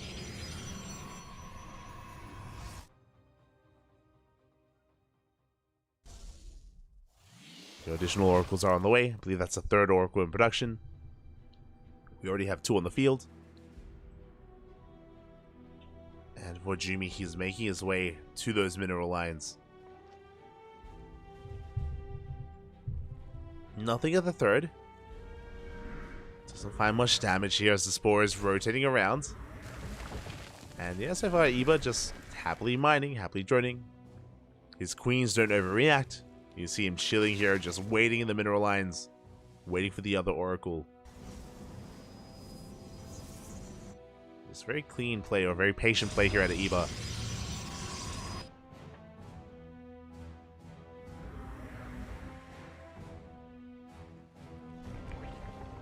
Doesn't overreact. Meanwhile, we do have for Jimmy going for a Twilight Count on a Forge. He's setting up for +1 and Blink. Again, much more standard play here out of for Jimmy. Maybe being humbled after game 1. Again, for Jimmy can be a bit of an overconfident player at times, so is humbled. Does respect Eba. And it has to pull back. Meanwhile, across the map, we do see Eba trying to go for his own link counterattack, but we have plenty of adepts in position, and ooh, it is going to be +1, but it is not going to be Blink, it's going to be Charge instead. Okay, for Jimmy, setting up for a charge-based push. This should be coinciding with Immortal production and Archons as well. Adepts, they do get across the map. These are vanilla adepts, by the way. There are plenty of links here. We do commit to the shade. Some adepts do get surrounded. Yeah, Lings are coming in. Queens as well. Good reaction here out of Eba. Does save his drones. That's going to be 3 worker kills, 4 worker kills. Ah, but that's not good enough. We get a 5th drone towards the end. Slightly better here for Jumi. But that was a lot of adepts that were thrown away. And just like that, Eba is going to be able to resaturate his bases, taking a 4th, getting to Roach production. And that is a gateway explosion, by the way. I think that's 8 gates in total. Maybe 10. There's Charge. Oh, I assumed it was going to be Charge or Archon, and it kind of is, but we also have Storm on the horizon as well. Very interesting. Storm is on the way.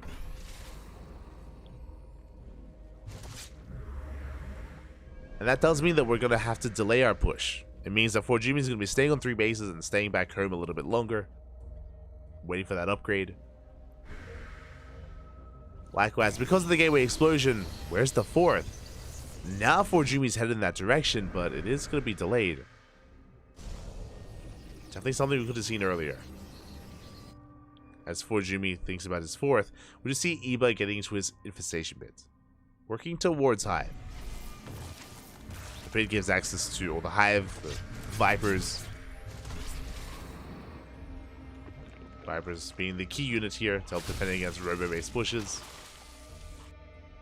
Well, the 4th base is going to be delayed if we even wanted to get one. And for Jimmy, you have to make a choice. Do we warp in or do we throw it in a 4th? He has the money for it. It looks like he wants to expand.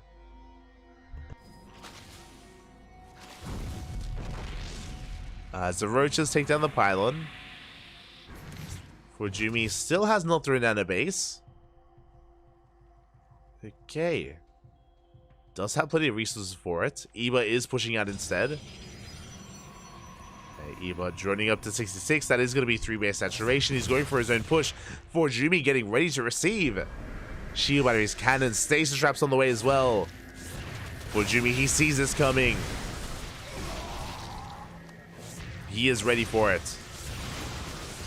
And Eba has to be so careful with how he engages. Big storm here on the Roach Ravager. At the same time, Zelze harassed at the 4th at the natural.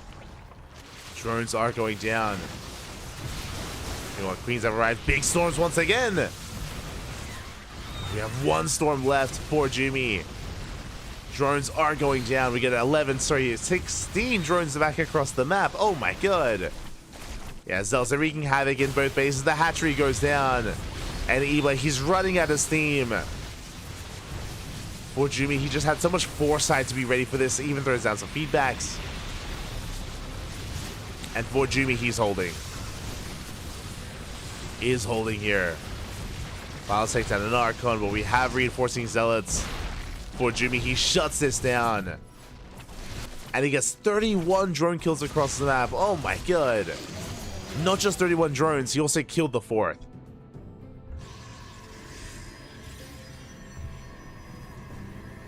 And Iba, he's all in. He has nothing behind this. He's down to 32 workers. Takes the stasis to the face. Iba does not have enough.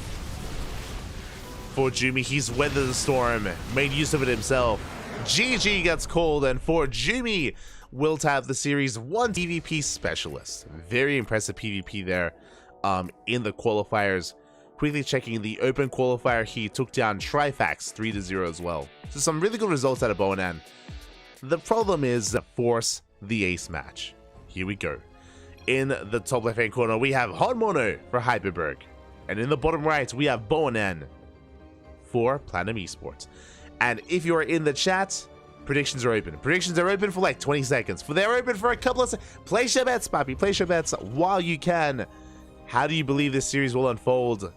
The predictions are about to end in a couple of seconds. So best of luck. As I'm ready for the nonsense, I'm ready for the cannon rush. But again, I've never casted Bonan myself. There it is. Forge is on the way. Cannon rush is upon us. I'm curious if Honmono is aware of Bonan. I am curious, as for now it's going to be a Rax setup here. Rax into a gas. Standard opener out of Honmono. Nothing too crazy. Pylon has been thrown out. Pylon is scouted. Big scout here from Honmono. He does see, he does know. Cancels the gas geyser. Pulls the boys. Solid wall has been set up. We're going for the pylons. Second probe has arrived as well. Outside of the wall. Pylon is finishing. Forge is done. Cannons are on the way. And I believe this cannon should finish. So this cannon should finish. The question becomes, can we set up an outpost on the high ground? That's the real question. Can we set up on the high ground? Gateway is thrown down. Probe tries to get in. There we go. The probe does get on top of the high ground. Does get into the main base. Cannon will finish. More pylons on the way. And Honmono, his goal here is to stop the pylon on the high ground. That's what he needs to do. Bunker is finishing up. Marine is out. Another pylon on the way. Bunker does not finish. Not yet. This is getting a little bit chaotic though. The cannon is in production. And this may be too much. SCVs, they dive on the cannon. They cannot allow it to finish. We do force a cancel. But there we go. 2 more cannons on the way. This could just be too much. Bonan, is he doing it? The probe goes down. We have 1 probe left. And I don't think we have the DPS. Yeah, we don't have the DPS to kill these cannons. Oh, but we do have to retarget. We have to target the SCVs. Uh-oh. There we go. It takes a little bit long there. We got some extra damage done. Cannons, they are being denied. Bonan, a little bit of miscontrol there. Yeah, the cannons are shut down. Honmono is holding. There was a solid like 10 seconds there where Bonan was not targeting the SCVs. Cannon goes down. Honmono, he has control of his main. Yeah, he has full control of his main base. Factories in production. And it looks like Honmono, he has held. Honmono, he has held. He's shutting down these pylons one after the other. It was a good effort here out of Bonan. Now I wonder, how do we transition? He has taken 2 gases. Cybercore is done. I guess Proxy Stargate would make the most sense. But Bonan, he needs more gas. Doesn't have the money, doesn't have the resources. Another shield battery on the way. There's the Stargate, but this is such a late Stargate out of Bonan. It's too little too late, I feel, as Cyclones are already in production. It is going to be an uphill battle. We'll see if we make some magic happen here. Now, to be fair, Cyclones are not ideal against Void Rays anymore.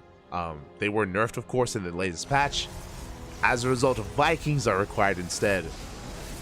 But here we go. Boys are being pulled. Honmono, he wants to break this position, but that is 3 shield batteries. We can't break this.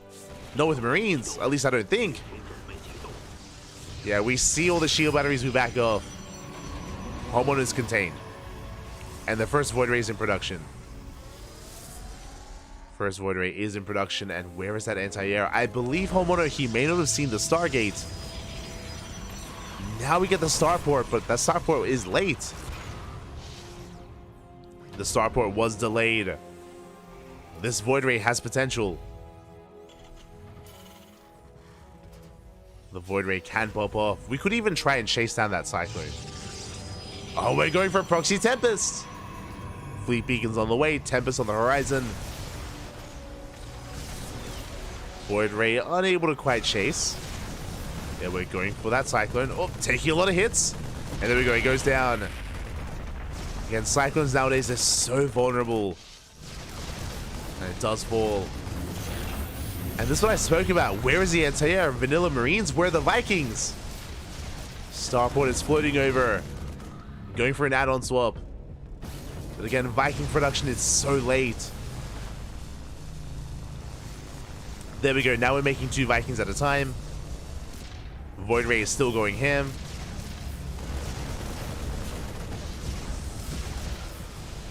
And as we're getting to Vikings, where are those Tempests? I'm assuming it's Tempest and not Carrier. Yep, there we go. Tempests are on the way.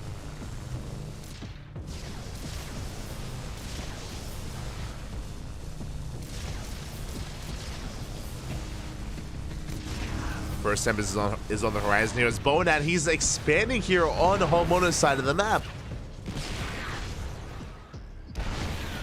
Is taking his expansion. Ooh, that's Zealot taking a lot of tank shots. Yeah, is going down for free. It does waste a lot of shield battery energy as well. There we go. The first Tempest has arrived. We will get the depot. Depot is going down. Homono just has to be patient. He has to patiently build up his Viking count. Slow and steady here for Homono. Getting up to 4 Vikings. And that may be enough to dance with the army. Homono rotating around. He's going across the map. Let's go. He's going for a Viking drop. He does move out. Oh, do we notice? Tempest does notice that we are lacking some units back at home. Bonan racing back home here with his Void Ray and his Stalker. Void Ray and his Zealot. Bonan going to be recalling. Taking his natural. The Vikings are going to be waddling it, but we do have a Void Ray to defend. And Bonan's in position. We do manage to get a couple of workers. Yeah, Homono, he's forced out. And remember, because Bonan has a natural base, that was not good enough. The Viking Rast was not good enough in the end. Tempest going ham, getting more SCVs. And Bonan, is he pulling this off? Homono now going in, he's up to 5 Vikings. I think he has 8 in total. And you can see Homono, he's looking for proxies. He's looking for ninja bases. Trying to figure out what exactly is going on. Well, we can't 3 shots. Can try. Bonan does barely kite back, keeps the Tempest alive. Homono consolidating his army. And he knows he's almost hit critical mass. He's so close to 2-shotting Tempest. And with his Viking count, the shield batteries don't matter. Oof. Yeah, we're within 2-shot range. So just waiting for more Vikings. Meanwhile, Bonan has a better economy, and what are we doing with it? Going for a Twilight Council. Like, I would love to see a Blink Stalker transition, and Templar Archives is on the way. Sorry, Twilight Council is on the way. But it takes so long to get into Blink Stalkers. As we need more gateways. Ooh, 1 Tempest goes down. And it might be worth diving at this point. Like, there's just not that many Tempests available. It might just be worth just chasing these Tempests down and then going for the mineral line.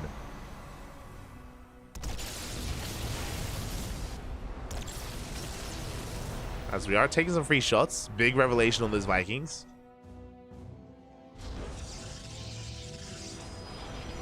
Remember, the Tempest's range is actually longer than its vision. So Revelation is that much more important as a result.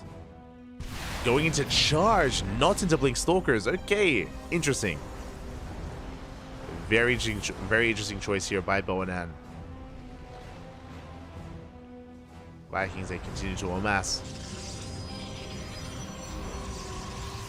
On Mono, he's going in. Yeah, finally he goes to the dive. Almost, it can basically one-shot at this point. Yeah, the Vikings are pulling one after the other, and now we can land. Or the Tempest pull one after the other. We can land the Vikings and clean up. That is a lot of Zealots, but they're slow lots. We can kite. Wait, has he seen the base? No shot. Hasn't confirmed. He should have a good idea, though. He needs to punish it. Tempest are getting camped. Void Ray gets shut down. But these Vikings, we're going for the gold as well. Boanan, he's running away with this. He's doing such a great job containing Homono, and now he's getting into charge lots and getting into Stalkers. He has a decent ground army. And what can Homono do? He gets spotted. The Vikings are gonna get spotted. And Boanan, he's pulling this off. As insane as it was, again, Homono, he shut down the initial cannon rush quite well, actually. But we spoke about it at the time. It took too long for Homono to get into starports, to get into Viking production. Because of that, the initial Void Ray and the initial Tempest did a lot more damage. Like, Homono, he was just one step behind when it came to his tech. I don't blame him, he just didn't really know what he was up against. The Viking goes down. And this is brutal. Can Homono ever expand? Can he ever break free? The tanks are doing what they can. But we only have so many.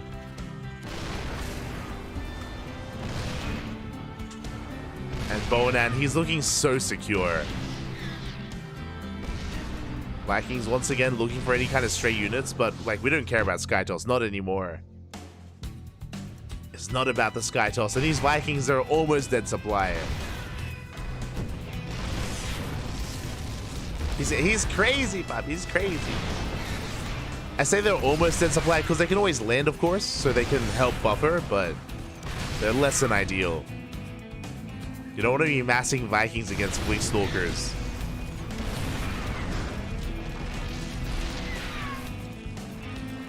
You know, Mothership's on the way, minus 300, minus 300. That is going to give the Vikings something to do.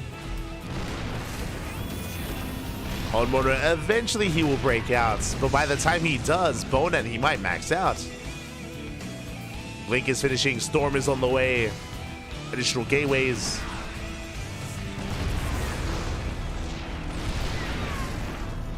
Okay, Homono, he's finally taking control of his own natural base. He can finally expand at the 13-minute mark. Meanwhile, Boanan is on 3 bases. He's on 4 basically because he has a gold. And Homono, he has no idea. He has no idea at least about the gold base. Meanwhile, Storm is still halfway done. Homono finally expanding. We could try to collapse on this. Charge has completed. Yeah, we're going in. We're even forcing a bit of friendly fire. Vikings go down. We deny the expansion. We do delay. That's all we need to do. We need a couple more seconds. There we go. Storm finishing up in 5. They're going down. He's pushing in. Show us the Storm. That's a lot of mules. Oh, but every SCV, every mule is going to fall. Slow zone here on the Vikings. The tanks, they're getting a lot done. And, oh, we're recalling on ourselves. Bit of miscontrol there. But that's fine. Like, Boanan, he can take bad fights. He can afford to take bad fights for days. As long as he contains Homono to 1 base, that's all he has to do. That's all that needs to be done.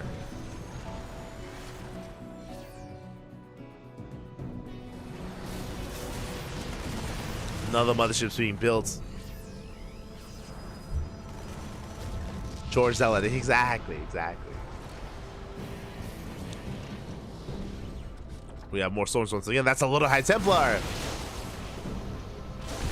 Ooh, big storm here on the SCVs. Marines, they threaten to stim. They threaten to dive. Like, there's a lot of tanks, but you can see they're all just stuck here on the ramp. They cannot get down to the low ground. Fourth base is on the way for Bonan. A Bonan. Not Nan. Not. And here we go. We're going for the kill. Homono barely has anything left. Big storm of the Marines. Tanks are falling. GG gets called, and Bonan takes game number 1 off of a failed cannon rush. GG. Oh my god. GG, well played. Remember, the cannon rush did fall in its face. He committed so hard to try to get the cannons up in the main base. They were completely shut down. Homeowner, he was safe. He was sound. Homeowner was in a good position, but it looked like Homeowner did not see the Stargate. So he didn't know that it was a proxy Void Ray follow-up. Because of that, Homeowner PvP, he has a reputation of just always non-stop pulling the boys. Whether it's a 2-base all-in, whether it's a 1-base all-in, he's a very aggressive player. But now the turns have tabled. In the bottom right, we have Homeowner for Hyperberg. And in the top left, we have Bonan for Platinum Esports. Now, based on what's been said in the chat, I imagine it's going to be another cannon rush here out of Bonan. I imagine it's going to be cannon rushing once again here. And we'll see how Homeowner, how he adapts, how he responds. I was talking earlier about how I feel like Homeowner probably doesn't know who his opponent is. I would not be surprised if Homeowner has never played against Bonan, period, and is unfamiliar with his reputation. But now he knows. Now he's aware. Now he has a better idea of how his opponent plays. Will it help though? Kind of crazy that Homeowner doesn't know Bonan. Every EU player is traumatized by him. Yeah, but that's also like how there are a lot of EU players that for a very long time didn't know who Miyamika was, right? Where they didn't know who Miyamika was. Everyone outside of EU knew him, but Europeans didn't. That was when Miyamika was able to take down like Showtime and Spirits and Hearthstone. That was like 2 years ago. So that does happen. Meanwhile, the cannon rush has begun. 2 probes have been sent out. Like, I've never heard of Bonan, for example. I've never... We cast StarCraft here like 2-3 times a day. I've never casted him before. Had no idea. This is my first time. My first foray. I'm happy to be introduced. As here we go. The cannon has completed. We do have a full wall here on top of the ramp. Bunker is... At least the SCV is out of range, thankfully, so we can progress. Oh no! The SCV! SCV is targeted. Bunker is delayed. And behind this, we are following this up with Proxy Gateway into, I imagine, a setup for a Proxy Stargate once again. Meanwhile, additional SCV is going to be going down. This cannon getting a lot of damage done. 4 SCVs in total. From here, we should be able to hold on. Yeah, the cannon takes a lot of hits, and the cannon is going to go down. And from here, Homeowner, he can transition. Actually pulling the boys. He wants to be proactive. Yeah, he's going right for that shield battery, going right for the proxy. Zealot has yet to pop out. Yeah, probes are falling. Zealot does arrive, but we have plenty of SCVs, and we're just shutting this down completely. A much stronger response here by Homeowner. He breaks the cannon rush. He breaks the contain. The Zealot's barely alive. There are 3 pylons, so it's going to take quite a lot to shut down the gateway. But again, Homeowner having a much more dominant defense. It's one of those things, fool you once, shame on you, fool you twice. Never fool me again, as Homeowner is able to just break this. I mean, it looks like the Stalker will pop out. The Stalker should spawn. With the help of the Zealot, can we save the Stalker though? Oh, the Star Stepping. Oh, the body blocking as well. The Zealot working against the Stalker for a moment, and it looks like the Stalker is going to be trapped. We're down to 2 Marines, and it is enough. Stalker does fall. Second Stalker in production. We can kill 1 pylon, but we won't kill the other. Stalker will pop. Meanwhile, Bonan is transitioning back at home. We do have a Nexus on the way alongside a Forge. Sorry, not Forge. Alongside a Robo. So Bonan is transitioning.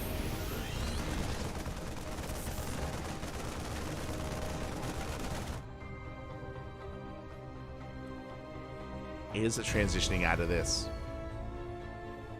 And we'll see how long it takes here for Homeowner to expand. Ooh, Bonan rushing into a bay. Okay. Now, is this for Disruptors or Colossi? What are we dropping with? What are we going for? I mean, if Bonan wants to spice things up, I'm feeling a Colossus. You rarely get to see Colossus drops, but something like Disruptors would be a little more sane. Would be a little more standard. We'll see. Stalker gets caught. We have a safety immortal on the way just so we don't die. Makes sense. Pylon has been found.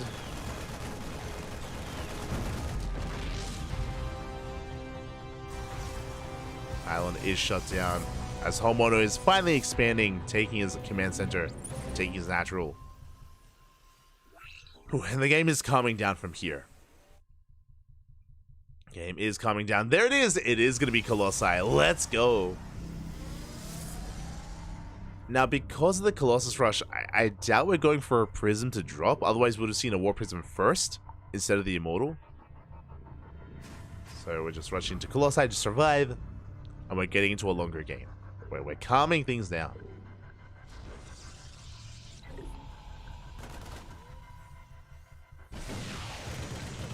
We are calming things down. Observer gets sniped. Ooh, that's a little bit concerning. With the sniped Observer, we don't have detection, if I'm not mistaken. I believe that was the only Observer. Behind this, Banshees are on the way. They don't have Cloak, thankfully. But we are getting into Banshee production. Bonan is in the dark. I did lose that Observer. Backup Observer is in production, thankfully. We'll be moving out.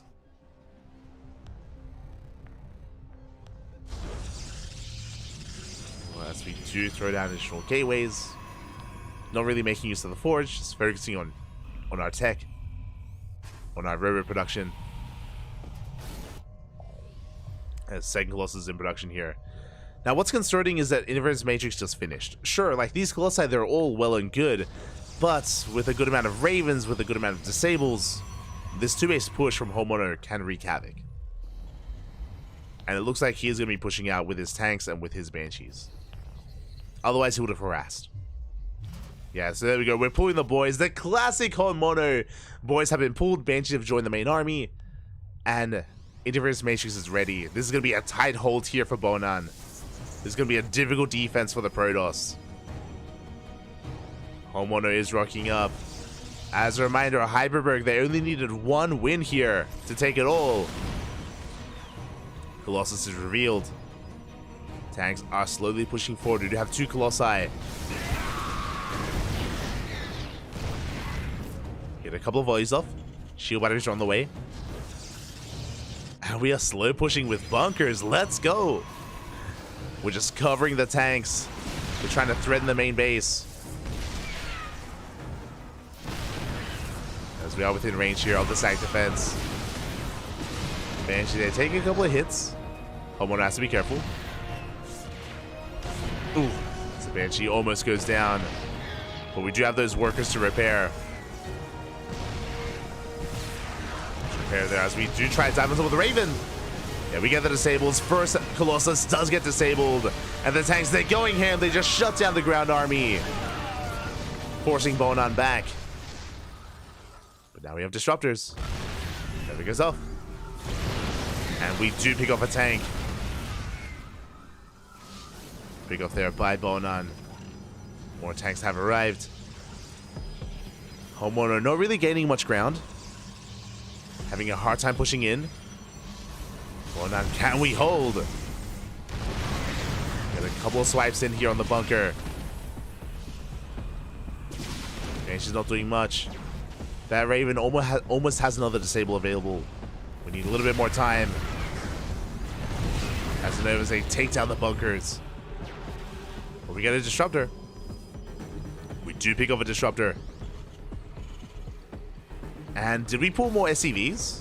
Like, I see a large blue blob on the map, and I think that may be more workers being pulled. Yep, yep. The boys, they have been pulled. Let's go. Workers, they have arrived. Nova goes off. Ooh. Raises the army. Another disruptor goes down. Big pick off. The boys are here to repair. They're here to soak damage. To soak swipes from the Colossi. Yeah,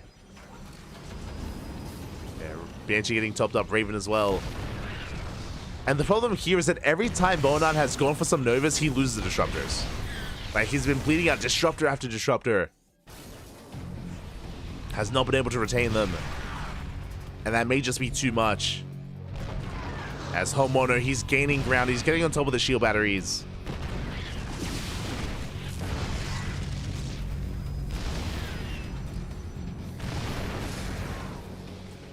Bonan coming out with one more disruptor. Gets a decent connection. Oh, the Raven! Ooh, Raven goes down. Big pick off. That was a mistake. That was a misstep there by Homeowner. Did overextend. That means we don't have a disable. We don't have a matrix. But there's still just so much here. There's still 4 tanks. Sorry, 5 tanks even. So many Marines, so many bunkers. And we're finally getting on top of the Nexus. And we're just forcing a reaction out of Bonan. He has to commit. He has to try to break out. Doesn't get the bunker. And the Nexus is so low. Yeah, we're just baiting out the army into tank fire. Big shots go off. The Stalkers go down. And GG gets called. There's no stopping Honmono. And Honmono will tie up the series 1-1 and will win it all for Team Hyperberg. GG, well played. Congratulations to Hyperberg, and my condolences to Platinum Esports as they will be bowing out of the tournament. Platinum Esports are eliminated from Code A. GG, well played. Again, my condolences to Platinum Esports. They have a lot of fan favorites. You know, I'm a big fan of players like Miguelito, Iba, and hey, even Bonan has a unique playstyle as well. Did even take a map of Honmono. Very impressive. Very impressive that he made a series out of that. Unfortunately, again, it did feel like once Honmono got a better idea of the kind of player that Bonan was, again, was able to respond a lot harder in that second game, was able to have a stronger defense, was able to shut it down. Again, you could argue that Bonan did also fumble the ball a little bit when it came to the execution of the cannon rush. But regardless, GG, congratulations to Hyperberg. And my condolences to the 2 teams that have been eliminated from Code A. That is going to be Team Gosu and Platinum Esports. GG. My condolences. Ooh, as that is going to be wrapping up our broadcast for the day. Again, it was a little bit bittersweet just because we are saying goodbye to some of these teams. They have been since eliminated, and the tournament is going to be progressing. I think we're about to see a graphic for tomorrow's matches. Sorry, my apologies. There are no matches tomorrow. Tomorrow is a day off for WTL. There is no World Team League, but we will still be having a broadcast. Tomorrow is going to be ESL Open Cup Americas. A rebroadcast, a replay cast, if you will. As we do have the updated bracket. Okay, we have Berserker Esports versus Club NV and Twisted Fairy versus Offside. Oh my god. Let's go. The beast of teams, the titans themselves, they're facing off in the upper half of the bracket. It's hard to call. I'm very much so looking forward to it though. Berserker versus Club NV, Twisted Fairy versus Offside. Some amazing matches are up ahead of us. And as a reminder, this is to determine who qualifies and joins the best teams in the world in Code S. Oh boy. This is to determine who advances on into Code S, so look forward to it on Friday. As a reminder, no WTL tomorrow. It comes back on Friday instead. And as I mentioned, recently, because I've been a little bit unwell, I've been sticking to 1 broadcast a day. Usually we cast like 2 or 3 times a day. That's a standard here on the CranKy Ducklings for years. But recently I did get sick. I did fall under the weather. So we've been just limiting ourselves to 1 a day at most. So Because of that, we have not been casting ESL Americas. We have been avoiding ESL Americas for the past couple of weeks. I don't apologize for that. I know there's some really good games that have been taking place there. And as a result, we're going to be catching up with ESL Americas tomorrow. So it is going to be a replay cast. We do ask you to not post spoilers in the chats. Again, these games did take place yesterday. So the games were from yesterday. We're casting them tomorrow instead for ESL Open Cup America. So look forward to it. It's going to be a lot of good fun, especially if you have yet to have seen those matches. So it is going to be a great event, a great broadcast. Otherwise, thank you so much for watching. Thanks so much for joining us here tonight. It was a great day of StarCraft. Again, a little bit bittersweet, and we'll see you guys tomorrow for ESL Open Cup Americas. Otherwise, do check out ESL. EPT, I believe they're just today starting the regionals for EPT Spring. So it's a big day for StarCraft. I know that's why there were a lot of people that weren't tuning in to WTL today, because there is a premiere event going on right now, so make sure you support it. I believe Loco and Wardy are casting day one. And I think they're going over the Asia region right now. Let's double check. They're going over. Oh no, sorry. They finished up the Asia region for the day, and they're casting the European regionals. So do check it out. Do consider checking it out over on ESL_SC2. Otherwise, stick around. We're going to be giving another StarCraft streamer a raid. Not too sure who, but we'll find someone to send our love to. We usually like to raid smaller streamers. We usually like to support smaller streamers just because it does help them a lot more. So we may just give some love to Monsieur Sadsack, or Snake Style, or someone else. We'll find someone. We will find someone. Otherwise, thank you for watching, thank you for the support, and we will see you guys tomorrow for some more StarCraft action. Until then, hasta luego, ciao, papi, ciao. See you tomorrow.